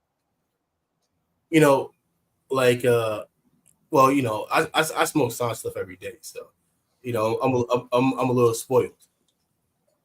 And shout out to Sanj, and I'll go into my Sanj story probably after you're done. So because I got to show love to the Godfather, because he Mhm. gonna say, oh, I was watching, like, all right, well, so if you're watching it, you're gonna see how this, you're gonna see the shout out that I give you. Yeah, So yeah, yeah. yeah. He sent you some butt plugs too. Oh no, he's saying he said send he told you to send me some. The butt plugs. Oh, you know what? Like, so we don't have any more in stock right now. So we're actually getting some more in. Okay. So yeah, In which I could politic with you after all of this, and I'll just order some. Like, I yeah, shouldn't be saying that word. That's a little taboo on YouTube, but yeah, I'll work with you and I'll talk about getting some of those yeah. No, yeah. because So, it looked interesting. I was actually in Texas's live like 6 7 mhm, months ago when he was smoking one, and I was like, oh, that's hard. Like, I yeah, want to try one at least. man. Those were. I would say this, man. Like, it's very, and everybody's gonna call me a homer and this and that, but everything that he comes out with, I enjoy. Everything that he comes out with, like the Antra is fire to me. Um, like It the goes to a good charisma, cause too. Yep. yeah, yeah. The charisma was one of my go tos. The original red, and and honestly, the silver right now is probably my favorite out of everything that he has. Is the silver. Like I don't know. I went away for about a month, maybe a month and a half. I didn't have it silver, and then I picked it back up and re-smoked, and I was like, "Fuck, this is good." So now, Okay. so now, like, pretty much like 3 4 times a week, I'm having the silver. You See, know, I don't ever stick to a brand that often, which it's kind of hard because Mhm. like I got my favorites, but I try not to smoke something from the same brand more than like twice a week. I will try to Yeah. do You know so what? much Like, variety. well, here's the thing. It's like I'm in the shop, so it's like Hmm. and I'm there on a Saturday. I'm there from like 2 o'clock to about 10, 11 o'clock. On a Hmm. Sunday, I'm there from 1 o'clock when football starts to about 9, 10 o'clock when football ends. When I get off of work, I go right there. So I pretty much smoke almost. I smoke pretty much almost everything in the shop. Hmm. And we're talking about Sans might have maybe 2,000 facings in there. Yeah, You I've know, seen his humidor. I'll be sitting there. I'll be just yeah, gobsmacked, man. yeah. So like, and the one thing is, I go through everything just so, you know, if Sanj steps out or he's in a meeting or doing anything, you know, I can put the customer in the right direction. Like, all right, well, what are you looking Exactly. for? All right, well, this right here is like this right here is like that. When we get new stuff in, they go, oh, well, how's this? And I'm like, all right, well, we just got this stuff right here in, like the Belgian blue. Hmm. Like we just got those in, and that's the cigar I frequent. I frequent that. I love the bits of Havana from Warped. So Mm, yeah, so it's a few cigars that are like in the rotation, but mhm. always go back. I'll go. You know what? I haven't smoked this one in a little bit. Let me re-smoke it, see how it is. You know, because you never know. Like I could like, you know what, this when I smoked, I could be like, yo, this is trash. But then once you revisit, you're like, actually, yo, this is actually not that bad. I agree. I wholeheartedly agree. Even So if like when I was going through our humidor and I was trying to go back and find some cigars that I never smoked or I hadn't smoked in a while, I was like, I remember I smoked that in Robusto. Let's see what the Toro hit for. You know what I yeah. mean? Like I'll give it a fair second shot, go hmm back to the brand or the blend, and I'll try to go through all of that, see if there's anything that I haven't So had. how did you get a job at Cigars Daily? How did that come about? So oh goodness. So it starts off with TikTok, like like Yeah. half of his videos, right? hmm I ended up being a regular for like 3 years. Yeah. So he moved from HQ2 to HQ3, Yeah. and I just stayed going from that one location to the other location, which was a little bit farther but easier to get to technically. So I was like, bet I'm gonna just keep going here. That was my go-to spot. I would go there either a Friday or a Saturday. They were open, and I would just pick up the sticks. One day I'm going in there, and every now and again I would sit there in the lounge. I'd sit there for a couple hours some days. Just depends on what my weekends were like. And one day Tim came up to me and he was like, "Yo, I got this idea for a TikTok. Feel free to say no." And I was like, well, what do you got me doing, bro? He's like, "So I'm gonna have you come up, say hi. We're gonna chop it up a little bit, and I'm gonna say I'm gonna light into this really small, short Connecticut cigar, and you're gonna end up an Asylum 9 by 90." And then we're both gonna look at the camera and go, "Oh." And I was like, "I'm down. Like that sounds hmm silly. Like, of course." And so we make the video, and he said it got like in like a couple days, it got like 60,000 views on TikTok. That's fire. Just blew up, right? And so then he was like, "Hey, if I ever have any more video ideas like that, I want to include you. That if you're cool with that." I was like, "Oh yeah." And then he was like, "Also, I do this live show on at that time it was on Sunday nights." And he was like, "I want to see if you get involved, yada yada yada." And I was like, "Yeah, sure." So I started off going to the live shows, and I just had him. I was just mic'd up, but I wasn't on camera, so I was just kind of learning how to integrate my voice and everything, make some jokes, and talk about cigars. And then eventually he called me in after doing that for about 4 or 5 months. And he was like, "Yo, I got this opportunity for you." And I was like, what opportunity? What are you trying to do? And he was like, puts a number on the table, slides it at me. He's like, "Customer service, question mark?" And I looked at it. And I looked at the number and I was like, damn. Put it down, looked back, damn. Sat there and thought about it. I was like, damn. I was like, hmm he's really offering me like a spot. Like I was a customer there. I knew how they operated. I knew their cigars, and it was just like a match made like perfect. Yeah. And like I was like, yeah, no, I'll do this. At first, I was like, let me make a few phone calls and I'll get back to you Monday. Everybody I talked to, they're like, if you don't take this, like you're an idiot. hmm Like that's something that you're passionate about. It's something that you talk about nonstop. Even when nobody in the room smokes cigars, you still find a way to bring cigars into a conversation. Just go ahead and do it. And so I said yes. I started, and then ever since then, I guess you could say it's kind of history. Um, I'm not just, but I'm customer service, right? Most of the time, if you call us, I'm the one who answers the phone. If you send an email, I'm gonna be the one that tries to respond to it. Um, and also just wear a couple different hats where I'm helping with this, doing inventory stuff. I'm trying to keep the humidor stocked as well. So I try to do as much as I can because that's like my first lounge that I ever went to that accepted me wholeheartedly. So like hmm I told him anything that I can do to make this place more successful, I will do that. That's the same way. That's the same way I feel about Sanj and his shop. Because I always tell Sanj, I go, Sanj, I love you like my own dad. I would do anything for you. Like you don't have to ask twice. And because from the first time I walked in, he accepted me, and I was Mhm. there every Saturday at 12 o'clock.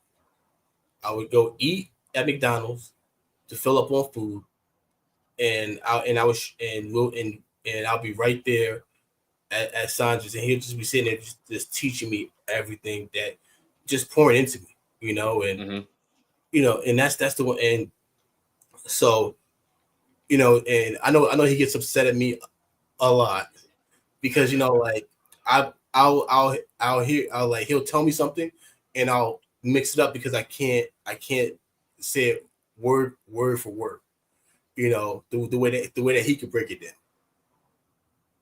down, because he's big, he's a walking encyclopedia. Like what he knows about tobacco, I probably wouldn't be able to learn it in a lifetime. But I will say, like, what I have learned, I probably learned more in this time that I've been there, than somebody that's probably been smoking for 20 years. Just because of just not the front side of the business, but the back side of the business. Yes. And that's one other big deal too. Is okay, so like, how are things ran, and like how do you, like just meeting with reps, like when I'm there, like if I'm there, the rep is there, I'm always trying to, just pick his brain. Comes to that brain. So, just I try my best to absorb everything that he says. And I know I'll mess up a lot, but I try my best to absorb everything that he says. So so this way, okay, just like, all right, now I understand this. I understand, because like there's so many brands that want to get into that shop because once you're in there, you're gonna move. It's one of those things that's like, like we got rid of Drew Estate. Like because like he didn't like certain things, way things were going. So like, yo, I don't need you. He goes, I'll replace you with somebody else and sell just as much, and he did. And he actually sold more. Yeah. So every 3-4 years he likes to refresh and find out what brands are hot. Like now, like Crown Heads. Crown Heads is doing really well. Foundation always does well. And then it's of course but then you still also have some brands that just don't move. So, and he'll go look at the numbers and say, all right, well they're not moving, so I gotta rotate them out. Because the hard part is finding shelf space. Oh my gosh, yes. I was just in a meeting this morning. Today was my day off, and I still went in because again, I'm a little bit of a workaholic. So like, I'll go in, I'll do some looking. I was like, all right, what do y'all need me to do? I'll help with the UPS. I'll help unbox this, or I'll restock that. And we're sitting there, and it was like new Southern Draw that just came in, and we're like, how are we gonna fit this in the humidor? Yeah, like, how are we gonna fit all of this in the humidor? And we had to sit there and figure out, discuss with the team, and I was like, all right, bet that's how it's getting done. And it's just like that shelf space is brutal. It really is. And and you guys online, is a humongous seller. But then also top of that, like you have the online, but then you also have Tim's brand too. With the Filthy Viking. So it's like, all right, like it's like, all right, well, how do I push his brand forward? Because at the end of the day, no matter what, you want his cigar to be number one cigar moving in that whole place. As long as Tim brings in enough, yeah. Exactly. like nothing worse than we got a 2-month span where there's no Filthy Viking available, and people are coming in from out of state, and they're like, I want to try this cigar, I want it. And I was like, sorry, bro. You know what? But it's tough because the thing is that, like, I'm pretty sure he knows he's a big deal. I'm pretty sure he knows he's a big deal. But at the same time, it's like, all right, like, the one thing that Sanj always says is he will never rush product. you can't rush it. Exactly. You know, Yep. you can't go and say, listen, I need it by this time right here, because then your cigar is gonna be shit. Facts. So Yep. they listen, like they have to wait because the cigars aren't ready. So you're better off going and having those people wait for it than put out.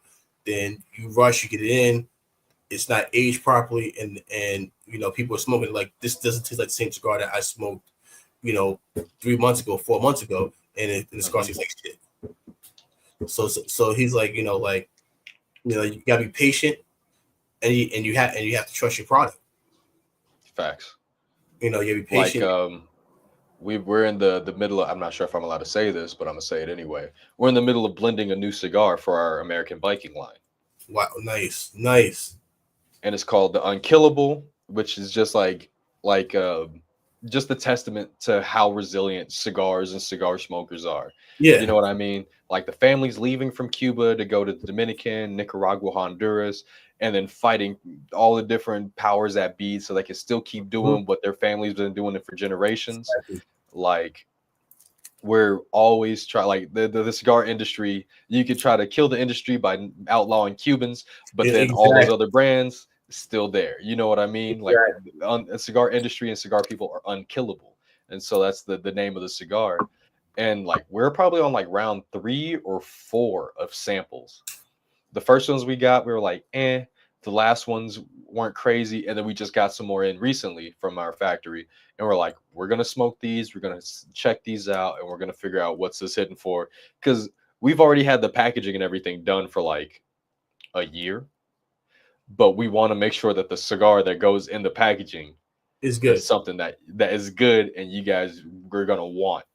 And so that's just part of the process, right? We can't rush anything. We just can't slap a label on something that's not good or And the thing tastes too, too similar to something else that we got. so like, and that's the thing with the wet pack. Like the one thing I learned is when you're smoking a wet pack, you can't expect that whole cigar to be good. The first the Nope. first the first third is going to be good. The middle might be okay, but that middle and that first third is what that cigar is going to taste like. So in your head, you have like, all right, I see where he's going here. So it's like, all right, and then he'll ask like, all right, what do you taste? I'm like, well, I'm getting this, I'm getting that. And he'll go, okay, good. But he's also testing my palate to make sure that he's testing my palate. Like, okay, like I could trust what he's saying. Like he's getting the same thing I'm getting. And like, and my gripe with fresh packs or the wet packs Yeah. is that, like, let's say it's like a Perdomo or like a Christoph or something like that. They are way over humidified. Mm-hmm. Like if you get a wet pack, throw that in your humidor for like a month or two. Yeah. Or just or Like, you you just gotta let it sit out. yep, you know what I mean? Because you got a dry box of wet pack because That it's it's gonna be so so good. muted. Yeah. It's not gonna give you the best experience for whatever that blender was interpreting. And you can't have that conversation. Like I think of smoking as of now, like since I'm a nerd and I'm super like into the tobacco, I think of a cigar as a conversation with the blender. Uh-huh. So right now I'm smoking a Norteño. So I'm sitting here smoking what Willie Herrera wanted the cigar to be. Mm-hmm. And if you get like a weird bitterness or something like that, that could have just been a miscommunication because I know they weren't intending for that to be in there. Mm-hmm. But also a wet pack is like starting the conversation with the handshake and they just got done washing their hands and it's all wet. And the And one so thing then you're that like, oh, go ahead. and, and I was gonna say the one thing that I learned with Sanj is that you'll never get a pepper bomb because that's not his palate. Hmm. He'll never because he he wants you to be able to understand his mindset and his blending method. Like like and he wants you to be able to, like, and he goes in order for you to be a blender or just really an expert, you have to know spices. So he always says it's best to be. It's like a cook. Hmm. So you want to be able to go. and go, okay, well, I'm getting this. Like for instance, like he always says in the silver, he gets malted milkshake. So you know, and it's like malted milkshake. I never heard of that. You know, when somebody else would just go, well, I'm getting vanilla. You know, he goes, no, like, or you know, like some people say I'm getting this, or I'm getting allspice, or I'm getting, you know, cedar. But it's like with him, he's like, I'm getting this is what these notes remind me of. So like for the Mm-hmm. black, when he first made the black, he went and he made me go to the store and get 60% dark chocolate. Yeah. He went next door to the he went he went next door to the Mexican restaurant and picked up, I think they called Japui. I'm gonna butcher the name of the pepper, um, but it's like this little hot pepper. And he takes Mm-hmm. it, takes the chocolate, mashes it up, takes the pepper, mashes the pepper into the chocolate. So take your finger, dip it in, and put it at the roof of your mouth. He goes, "You taste that? Now smoke the cigar." Tastes the exact same. Same way. I rinse before I smoke the cigar. Rinse my mouth out, and I get that same flavor every time I smoke a black. You know, when you know, like when it was the charisma, you know, he was like, all right, well, you know, like I'm looking for a sweeter cigar, and that's for me like a sweet like something that tastes like sugar cane is that's my jam. So Mm-hmm. like I love Cameroon tobacco. So I smoked that. And I'm like, that's what I'm getting. You know, with the Anthra. So like everybody says they get raspberries. For me, I get something different. You know, I still get that tart. I still get the tart of the but you know, I always say like, you know, it reminds me of a Malta or a molasses Okay. one. Mm-hmm. You know, just that sweetness. Oh, Yeah. When it comes to like flavor notes, because it's all somewhat subjective, but then there's still the ultimate of what the blender what is intending mm-hmm, and what they got from it, right? And so like I try not to get too into the weeds when I'm talking to like a new smoker or one of our customers because if I'm like, yo, the first third you're gonna get this, this, and this, but then that second third, the chocolate turns into a leather, and then you get this little bit of salted pistachio. They're gonna be like, what? yeah. What's going Some on? guys Like will come what? back. Yeah. Yeah, some people will come back and be like, okay, I got it. Everything you said that was on point, that was Mm-hmm, fire. But other people are like, it was a good cigar, mm-hmm, yeah. and I had to Exactly. realize that I had to couldn't go in depth with everybody. Like if it was another guy who's like really wanted to get into the know of everything and wanted Mm-hmm, to get down with all the flavors, I know I'm like, this is my guy. I can sit here and talk to him for an hour in my humidor and get him a handful of things that are going to be fire. mm-hmm, But then if it's just a guy who's like, it's my birthday, I just want some good cigars. I'm like, you might want to mm-hmm. get those Padron anniversaries. Just call it a day. Yeah. That's you know like you can't like certain people to us to them a cigar is just a cigar. For Hmm. us, it's a piece of art. You know, for us, it's like you know, like when you're drinking whiskey, bourbon, and stuff like that. You know, like now, like when I drink bourbon, I'm like, okay, like all right, I'm getting these flavor notes. Yep. You know, like now, like okay, like I'm getting heavy cedar. You know, all right, I'm getting cherry from the cherry cast and all that kind of. You know, like you start to understand it, Yep. and you know, little by little, you know, like you know, and I never go and try to call myself a reviewer or anything like that, you know, because like I think that I like what I like, and you know, it's for me, I see it differently just because of the fact that, you know, like I can't go and badmouth a cigar. Hmm. And the one thing that I was taught in Sandro, he said, he goes, you don't have enough experience to badmouth a cigar.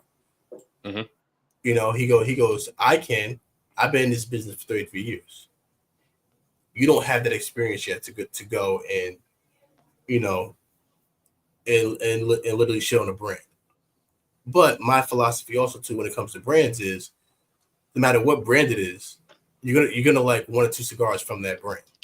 Exactly. Like, so when people say, "Oh, I don't smoke that brand," every cigar in that from that brand is garbage. I'm like, that doesn't make sense because Nah. there's going to be one or two that you can literally that you can literally sit down and smoke.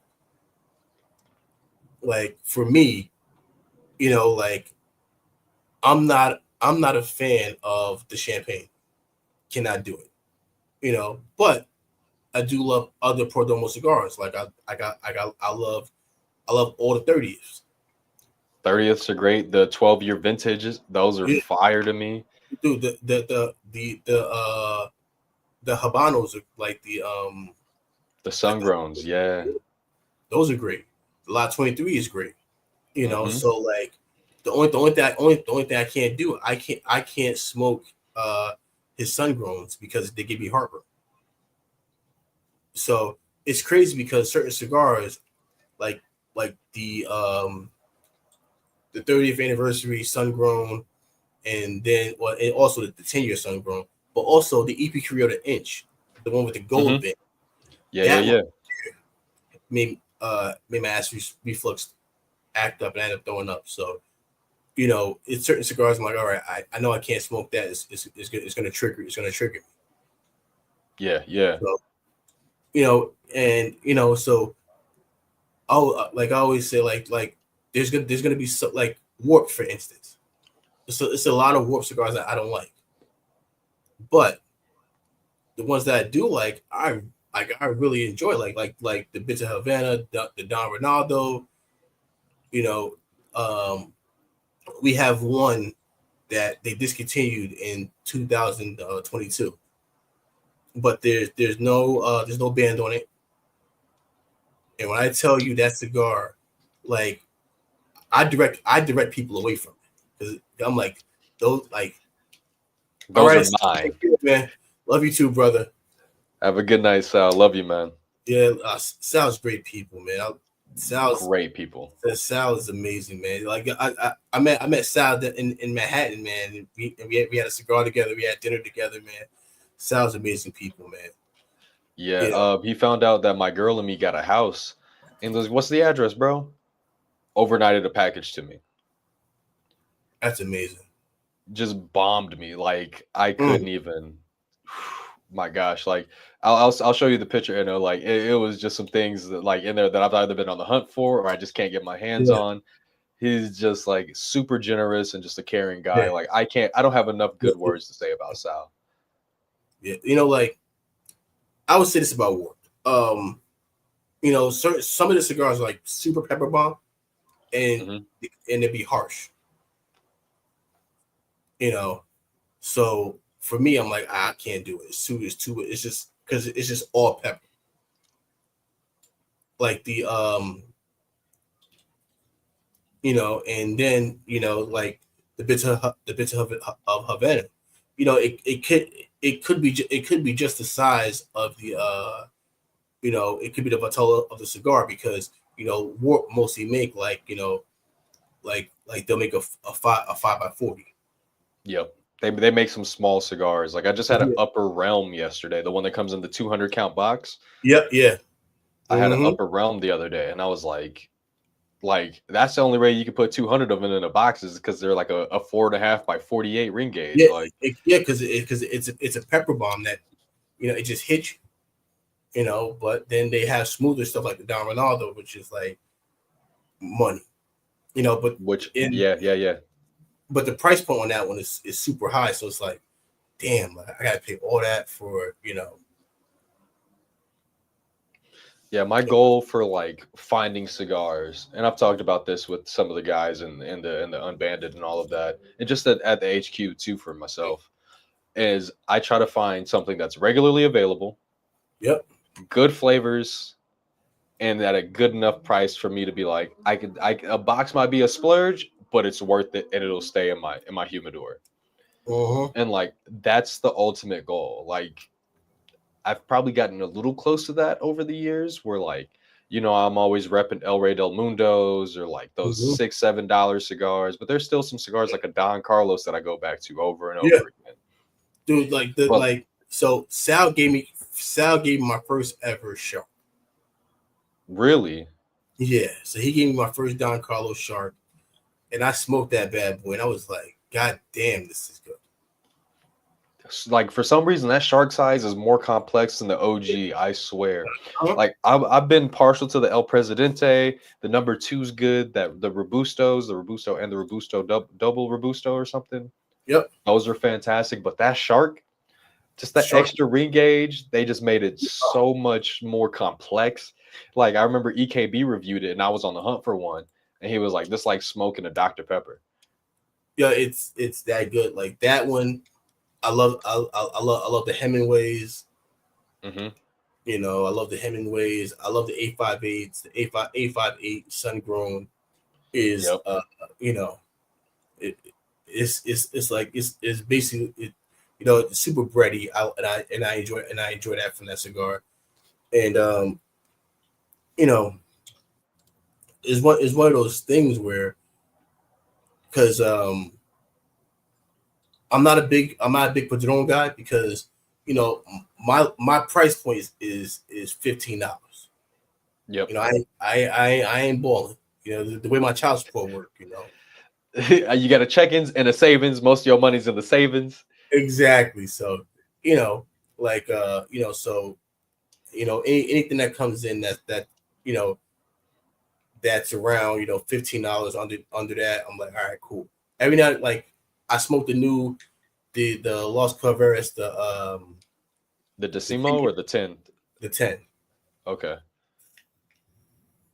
That was a great smoke. I enjoyed that one a lot.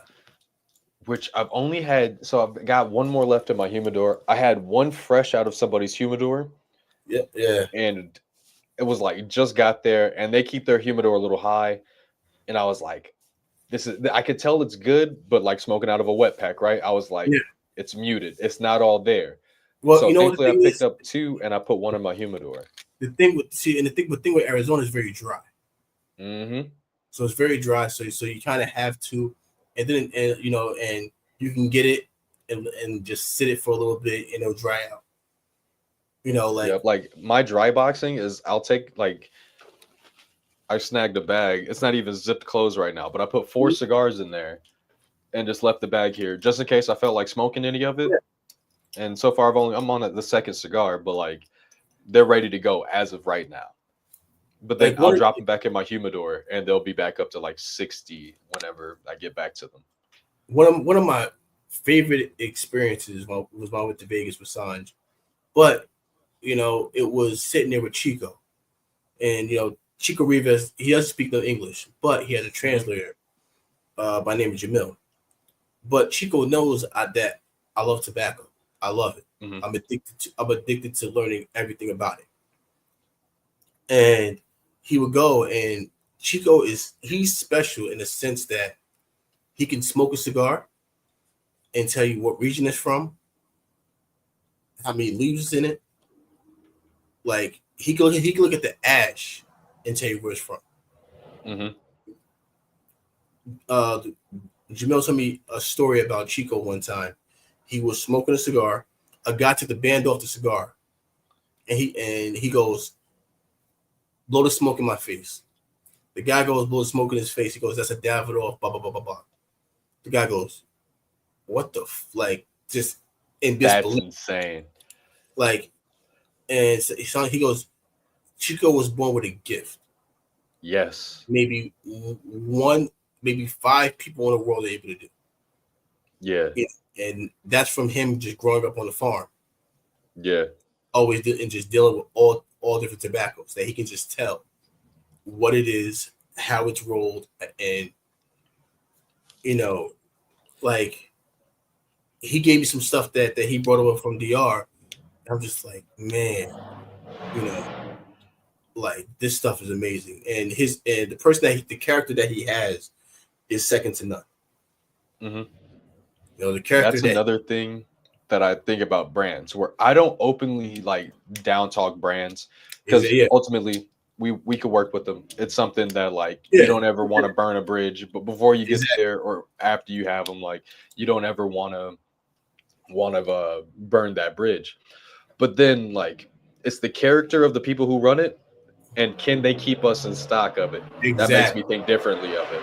Like yeah, if there's a bunch of hoops to just get something, I'm like, ugh.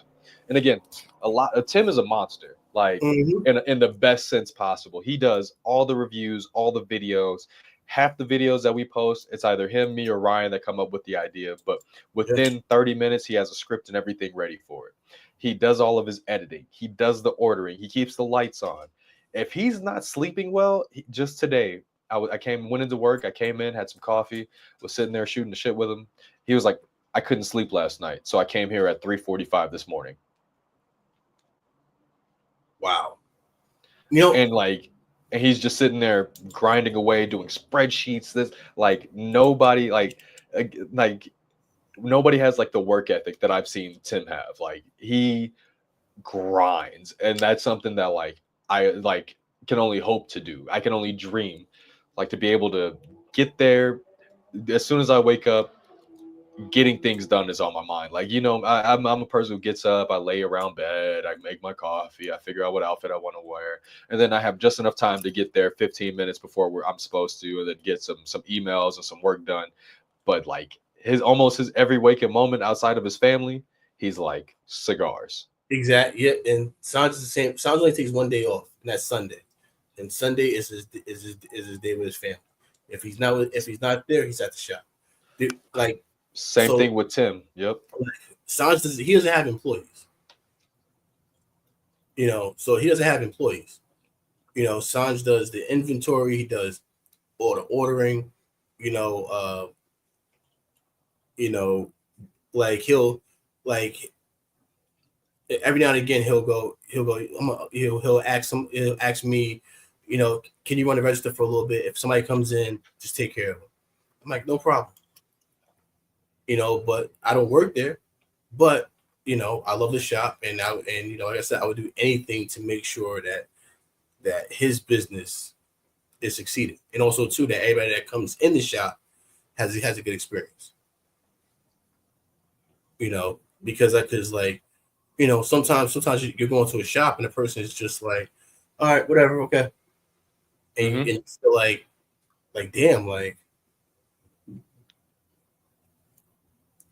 can I get a little bit of like you know, like say hello, how you doing, this and that, you know, say all right, you got this, so you want, all right, here you go, all right, bye, and then they'll go back to doing whatever they're doing.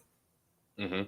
You know, like, you know, like I always say, like, if I'm dealing with somebody, I want to make sure that you know they have all my attention, and you know we take care of business. Mm-hmm. So you know, and Or nothing worse than you go into a shop and they just follow you around without asking you any questions. exactly, you know, because the first thing you ask is like, the first thing you ask, do you need help looking for something? Mm-hmm. Because like you got so many facings, you know, or they'll come up to you and say, they'll come up to you and be like, I'm looking for this cigar.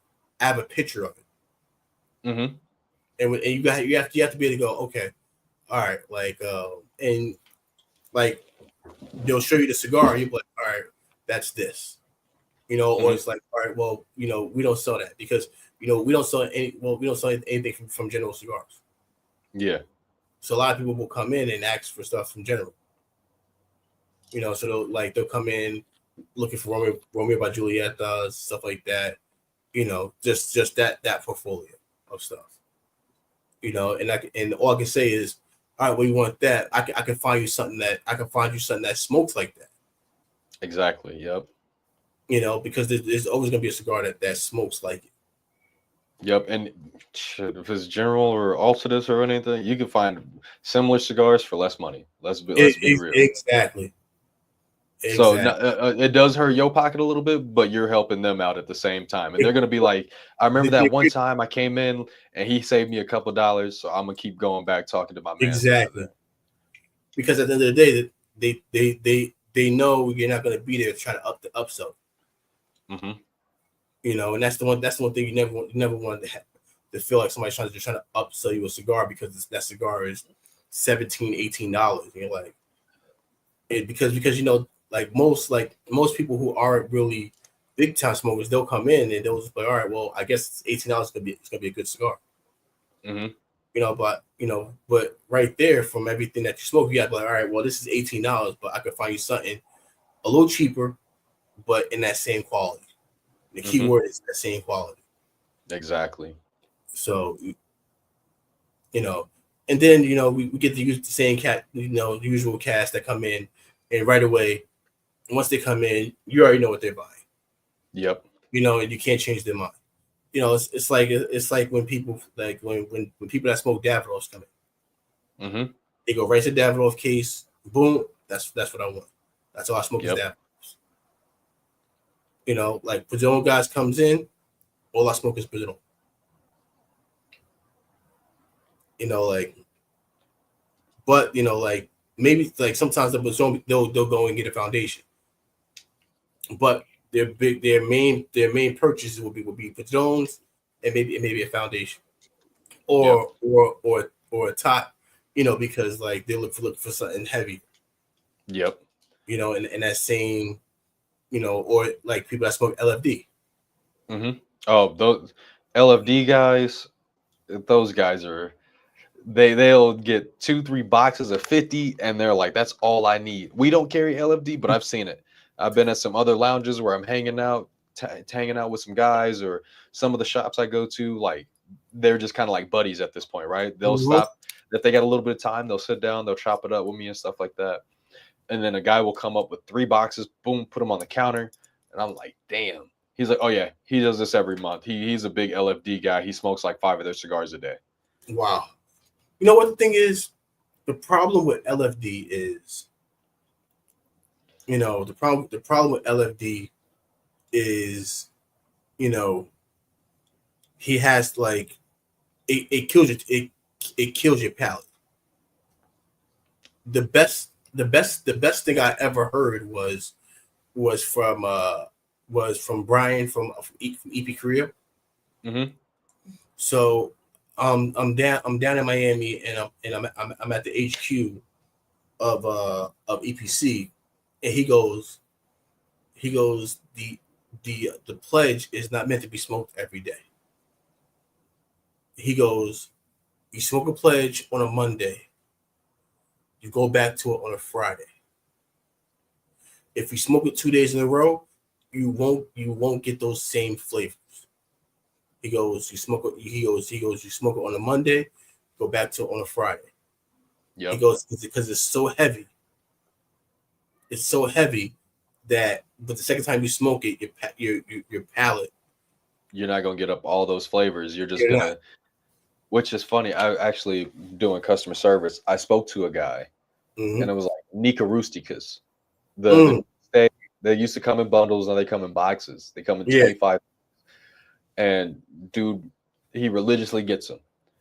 And I was like, even me, like I when I first started, I was like broadleaf every day, 2-3 of those. Mm-hmm. But he was like always that cigar, and I was like, yo, how many of these do you smoke? Because like, why do you get so many? He's like, Mm-hmm. about like 2 to 3 a day, but always the last one of the day is the best one for me.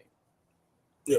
And I was like, what do you mean? And he was sitting there talking like, because like he was like, they're so heavy and they're so strong that the third one or the second one that I have at the end of the night is just Yeah. a chocolate bomb. Yeah.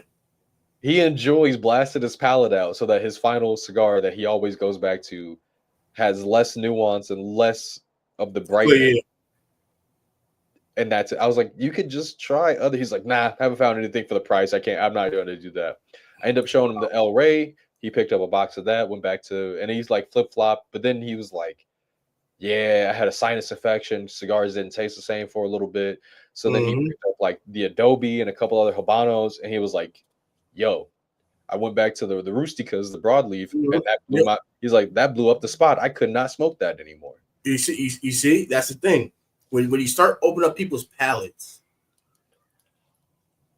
you know, like they're like, wow, and then they're like, they then they start smoking more different cigars. Like, oh, okay, all right, like, man, like, okay, like, then their journey finally begins. Yep. Once you're able to get them off that one, that the journey is like, okay, now I see. Like I think like a lot of guys' journey is all right. I'm gonna start off with cigars. Oh, these are kind of gross. Like at least Mm-hmm. this is how I went. I was like, oh, the flavors, that's cool. I get the sweet cap, I get the infusion, that's cool. Well, let me venture off into this other stuff now that I've been doing this for a while. They smoke a few different things, and then boom, they find one cigar and they're just hooked on it. And like that's like like part two, right? The intro is like getting off the infused to get to the more traditional stuff, and then the leg two of the journey is getting off of the heavy stuff or the thing that you were really hooked on to then expand, find other things, the nuances, the creaminess or this or that out of the cigars that you're not used to then be able to enjoy a little bit more of everything. And Mm-hmm. then leg three is when you I haven't figured out leg three yet because that's I'm kind of at the end of leg two, but I'm Mm-hmm. assuming like leg 4 or 5 is when you just end up opening your own place. Yeah. You know what the thing is it's interesting because the one thing about opening your own cigar lounge is, the one thing about opening your own cigar lounge is you can't be in it to get rich, because Hmm. anybody that says that they're getting rich off of a cigar lounge is a lie. Facts, yeah. Because you know I think it's a little different because you know the online game changes it, because it helps, it gives it extra income. Yep. So you guys having that online, and also too, like, you guys get a lot of visitors, and a lot of people want to meet Tim. Hmm. And the funny thing about that is you never really see Tim out at major events. Like, you never see him at Big Smoke. You never see him you never see him at these events. Which he You know, does go to TPE, and when PCA was in Vegas, he would go. But now that it's going to be in New Orleans, he's not going to that one. yeah, you know. And I'm pretty sure when people see him, they're like, "Oh shit, that's Tim from Cigar Daily." Because when I first, you know, when I first got introduced to cigars, I started watching TNT Cigars. Hmm. Yeah. You know, so like that was my introduction. And Tim was the first one that said, he said, "You want to know how to smoke a cigar?" And he goes, "Get a cup of water, drink, like, he's like, sip on the straw, but don't swallow." He was like, just hold the water in your mouth. And I was like, interesting, you know. And from then it was, like, cigar. You know what? You're not even gonna put his comment up on the screen. Yeah, I'm gonna leave. I'm gonna leave that the other guy alone.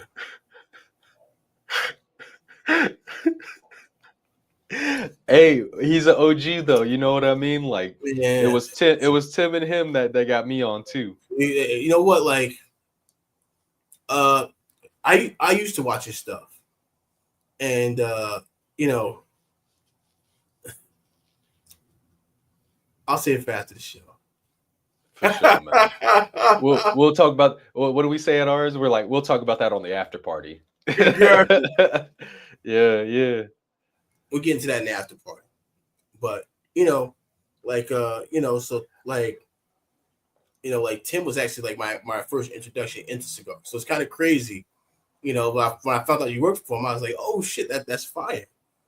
You know, and because, like Sanchez, he gets a lot of people that come from all over Hmm. just to meet him. And and of course we do the show every Monday, Wednesday, and Friday.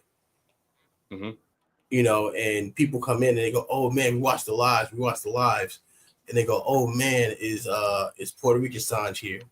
He's like, "Oh well, we want to meet everybody from the live." Yeah. You know, so it's one of those things where everybody goes, "Oh well," and it's weird when like people were at like getting ashtrays from us and asking us to sign it. We're like, like if you like, I can understand you want Sanj's, or even Rob's, but like, like I'm like, me and Angel aren't really well, I do the podcast, but I'm like Rob's been doing his show for like 10 years. Yeah. That's Should I Smoke This, right? Yeah. Mm-hmm. Yeah. He's cool, man. Again, another OG right there. Like I Mm-hmm. watched a lot of his stuff where like he would be getting notes back when I was still on the Ashes. I was like, how is Yeah. he? What does teak wood taste like? Like, You know what? You know what's crazy? You know what's crazy about Rob is me and Rob have very similar palates. Mhm. So like I'll go like I wouldn't even know that Rob smoked that cigar yet. And I'm like, this cigar was blah blah blah blah blah. And he'll go, I got the same exact thing. Or he'll go, yo, did you try this cigar? I'm like, yeah, I got this. He goes, like we have similar palates in a Yeah, yeah, sense. yeah. You know, if he rocks with it, then I know for a fact I'll rock with it. It's very rarely that he'll like a cigar and I'm like, nah, this is garbage. Yeah, I don't know right now with how my palate is set up. I'm just smoking so much different stuff that like nothing really sticks out. Before Minute, Tim and me had aligned palates. Um Billy and me from the live, Mm-hmm. he's just like he's been smoking cigars longer than I've been a legal adult. And Wow. it just in the last like year or two, he's been getting more and more flavor notes. So we're kind of like excited for his palate development. But like he's like, no pepper, I don't want this or I don't want that. And I was like, bro, you're such a picky eater. Just smoke it. Mm-hmm. Just like figure it out and go back to it like after a little bit of time. And he was like, nah, I don't know. But now that he's getting more and more things, he's like, it's a little pepper heavy, but I'm cool with that. Because Yeah. he likes Mexican food, he likes Indian food, he likes all the like Thai food, he likes all the spicy stuff. But like when it came Yeah. to cigars, I guess it was overbearing. But now like he's starting to get a lot more flavor notes, and I'll explain something to him, and Mm-hmm. you can see the wheels turning and the flavors change on palate. He was like, "Oh yeah, I'm getting that. That's good. That's good." And so I'm kind of turning Billy into a little mini me at this, even though he's about taller than me. He's he's gonna eventually start probably fucking with El Rey Del Mundos or something like that. Mm-hmm.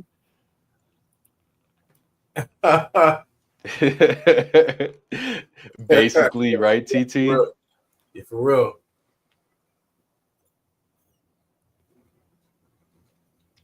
Yeah, Like it'll be man. funny. I'll come into work and I'm like, Tim, what are you smoking right now? He's like, oh, I'm having a sober mesa brulee, and I was like, that's crazy. I was craving that too when I drove in. Like Mm-hmm. Yeah. same deal, right? Like we're sitting there, and what he does is he starts like really light in the morning and then gets bolder closer to the evening, so he kind of like grades it up. Me, I try to do that, but if my palate's craving something, nothing's gonna like suit it until I smoke that thing. Like some days I wake up and I'm like, bro, I'm craving a Padron 4000 natural. Mm-hmm. And I'm like, that's just, I'll have like a Connecticut with my coffee. And I'm like, bleh. I'll have like a Habano or something else like after lunch. And I was like, nah. Mm-hmm. Closer to the end of the day, I'm like, emails are caught up. I got done just doing some cleaning. I did some sweeping. Let's go grab that 4000 natural. And that Exactly. is the like best thing of the day. And then after that, I'll do whatever. Like when I get home, I might have another stogie or not.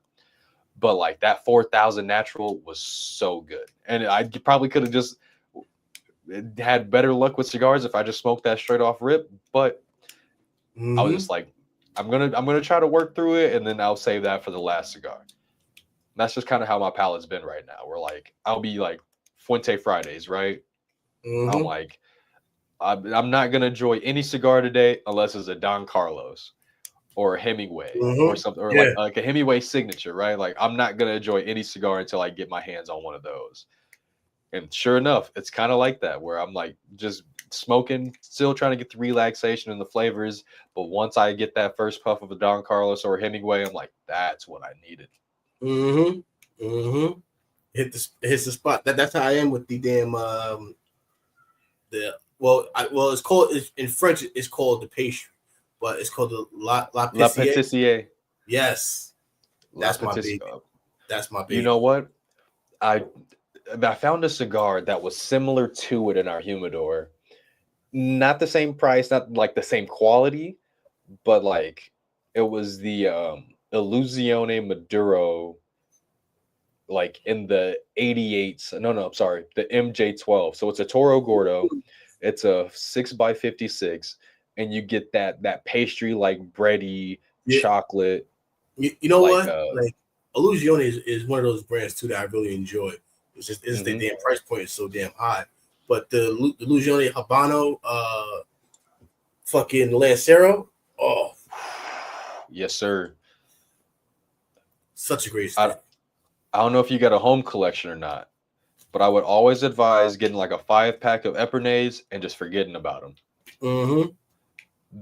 An Epernay with age is a Is is a Mount Rushmore cigar, man. mm, Like if people talk about warped when it comes to Cubanesque, Illusione with some time, yeah, that's where it gets real Cubanesque. Like you're yeah. getting that grassy, you get now. Like Illusione is one of the only consistent brands that I can get a honey flavor note from like their Corojo or Criollo Mm-hmm. wrappers.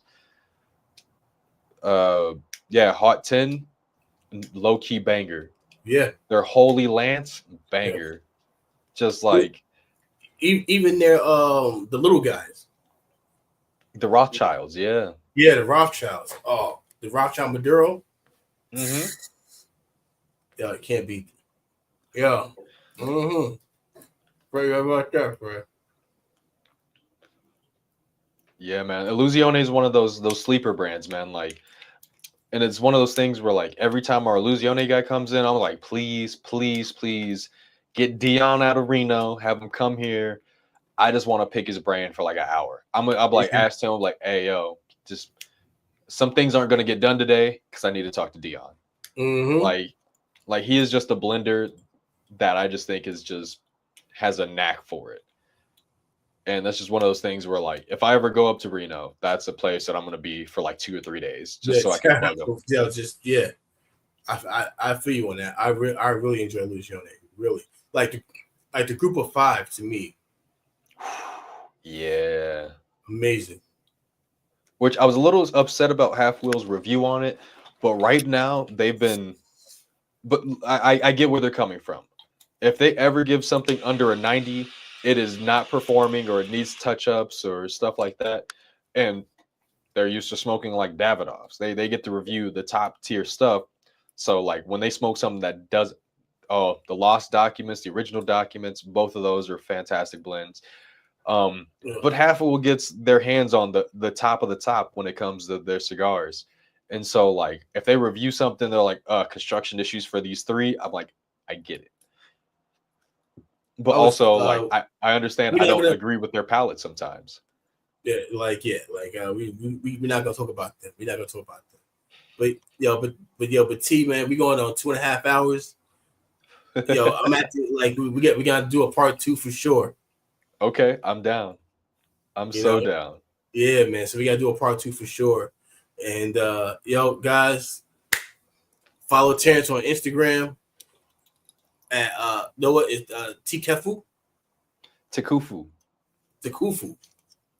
I like that. Don't ask me what it means. If somebody asks, I tell them it's my middle name, but You it's know just a what? long I ass you know what story. I you know what. So like, you watch anime?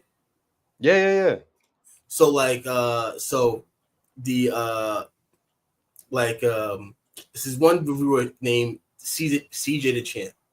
Funniest Hmm. dude on YouTube, love his shit. So Yeah. he goes the biggest menace in anime is Truckun. Mm. You know, From you. Oh yeah, the one who be hidden into people, and so they go into yeah, the other world. yeah, you know, like truck, like Truckun is that like so I'm what so like You know, He got that Air Force One activity right there. That's the champ right you there. late to school, you late to work. Yeah. Yo, with the super Black Force energy right there, man. Super Black Force. Yo, man, I tell you this, man. Fucking, all his videos are hilarious. It's funny. I put my best friend, the one I used to work with at the mall, one of the other dudes who I used to pick up sneaks with. I got him to watch Invincible because I sent him the video on Omni-Man. Yes.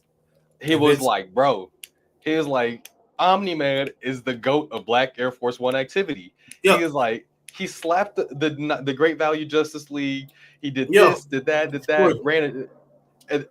The only way I could describe it, if y'all haven't seen Invincible, is he ran a train on dude on the end of season 1. The train that had me messed up. But I watched that. I was like, this is hilarious. I sent that to my boy, and he was like, what? And so then he watched Invincible in one night. He was like, yo, when's the next season coming out? And I was like, I don't know, bro. Go read the comics. No, I would say this. The lion dude. Yo, yes. Oh, what is Beast? It's Battle Beast or something like that. Battle Beast. Yo, even Omni-Man didn't want no smoke. Bro, it was I don't know. I don't think it's in season 2, but you care if I give you a slight spoiler? So Battle Beast ends up on a planet because they start going out from Earth after a little bit. And Omni-Man ends up on a different planet.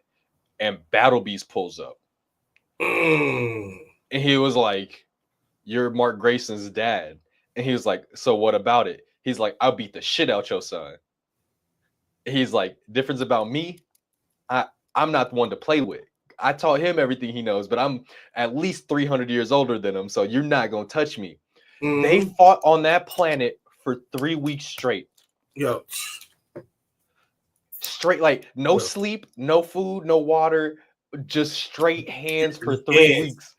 And I'm not going to tell you who came off on the top, but that whole person won a planet. After half the planet was destroyed, by the way, like the population was reduced by like 90%. Half the planet was destroyed, but the winner of that battle got their own planet. Like Battle Beast he also got some Black Air Force activities.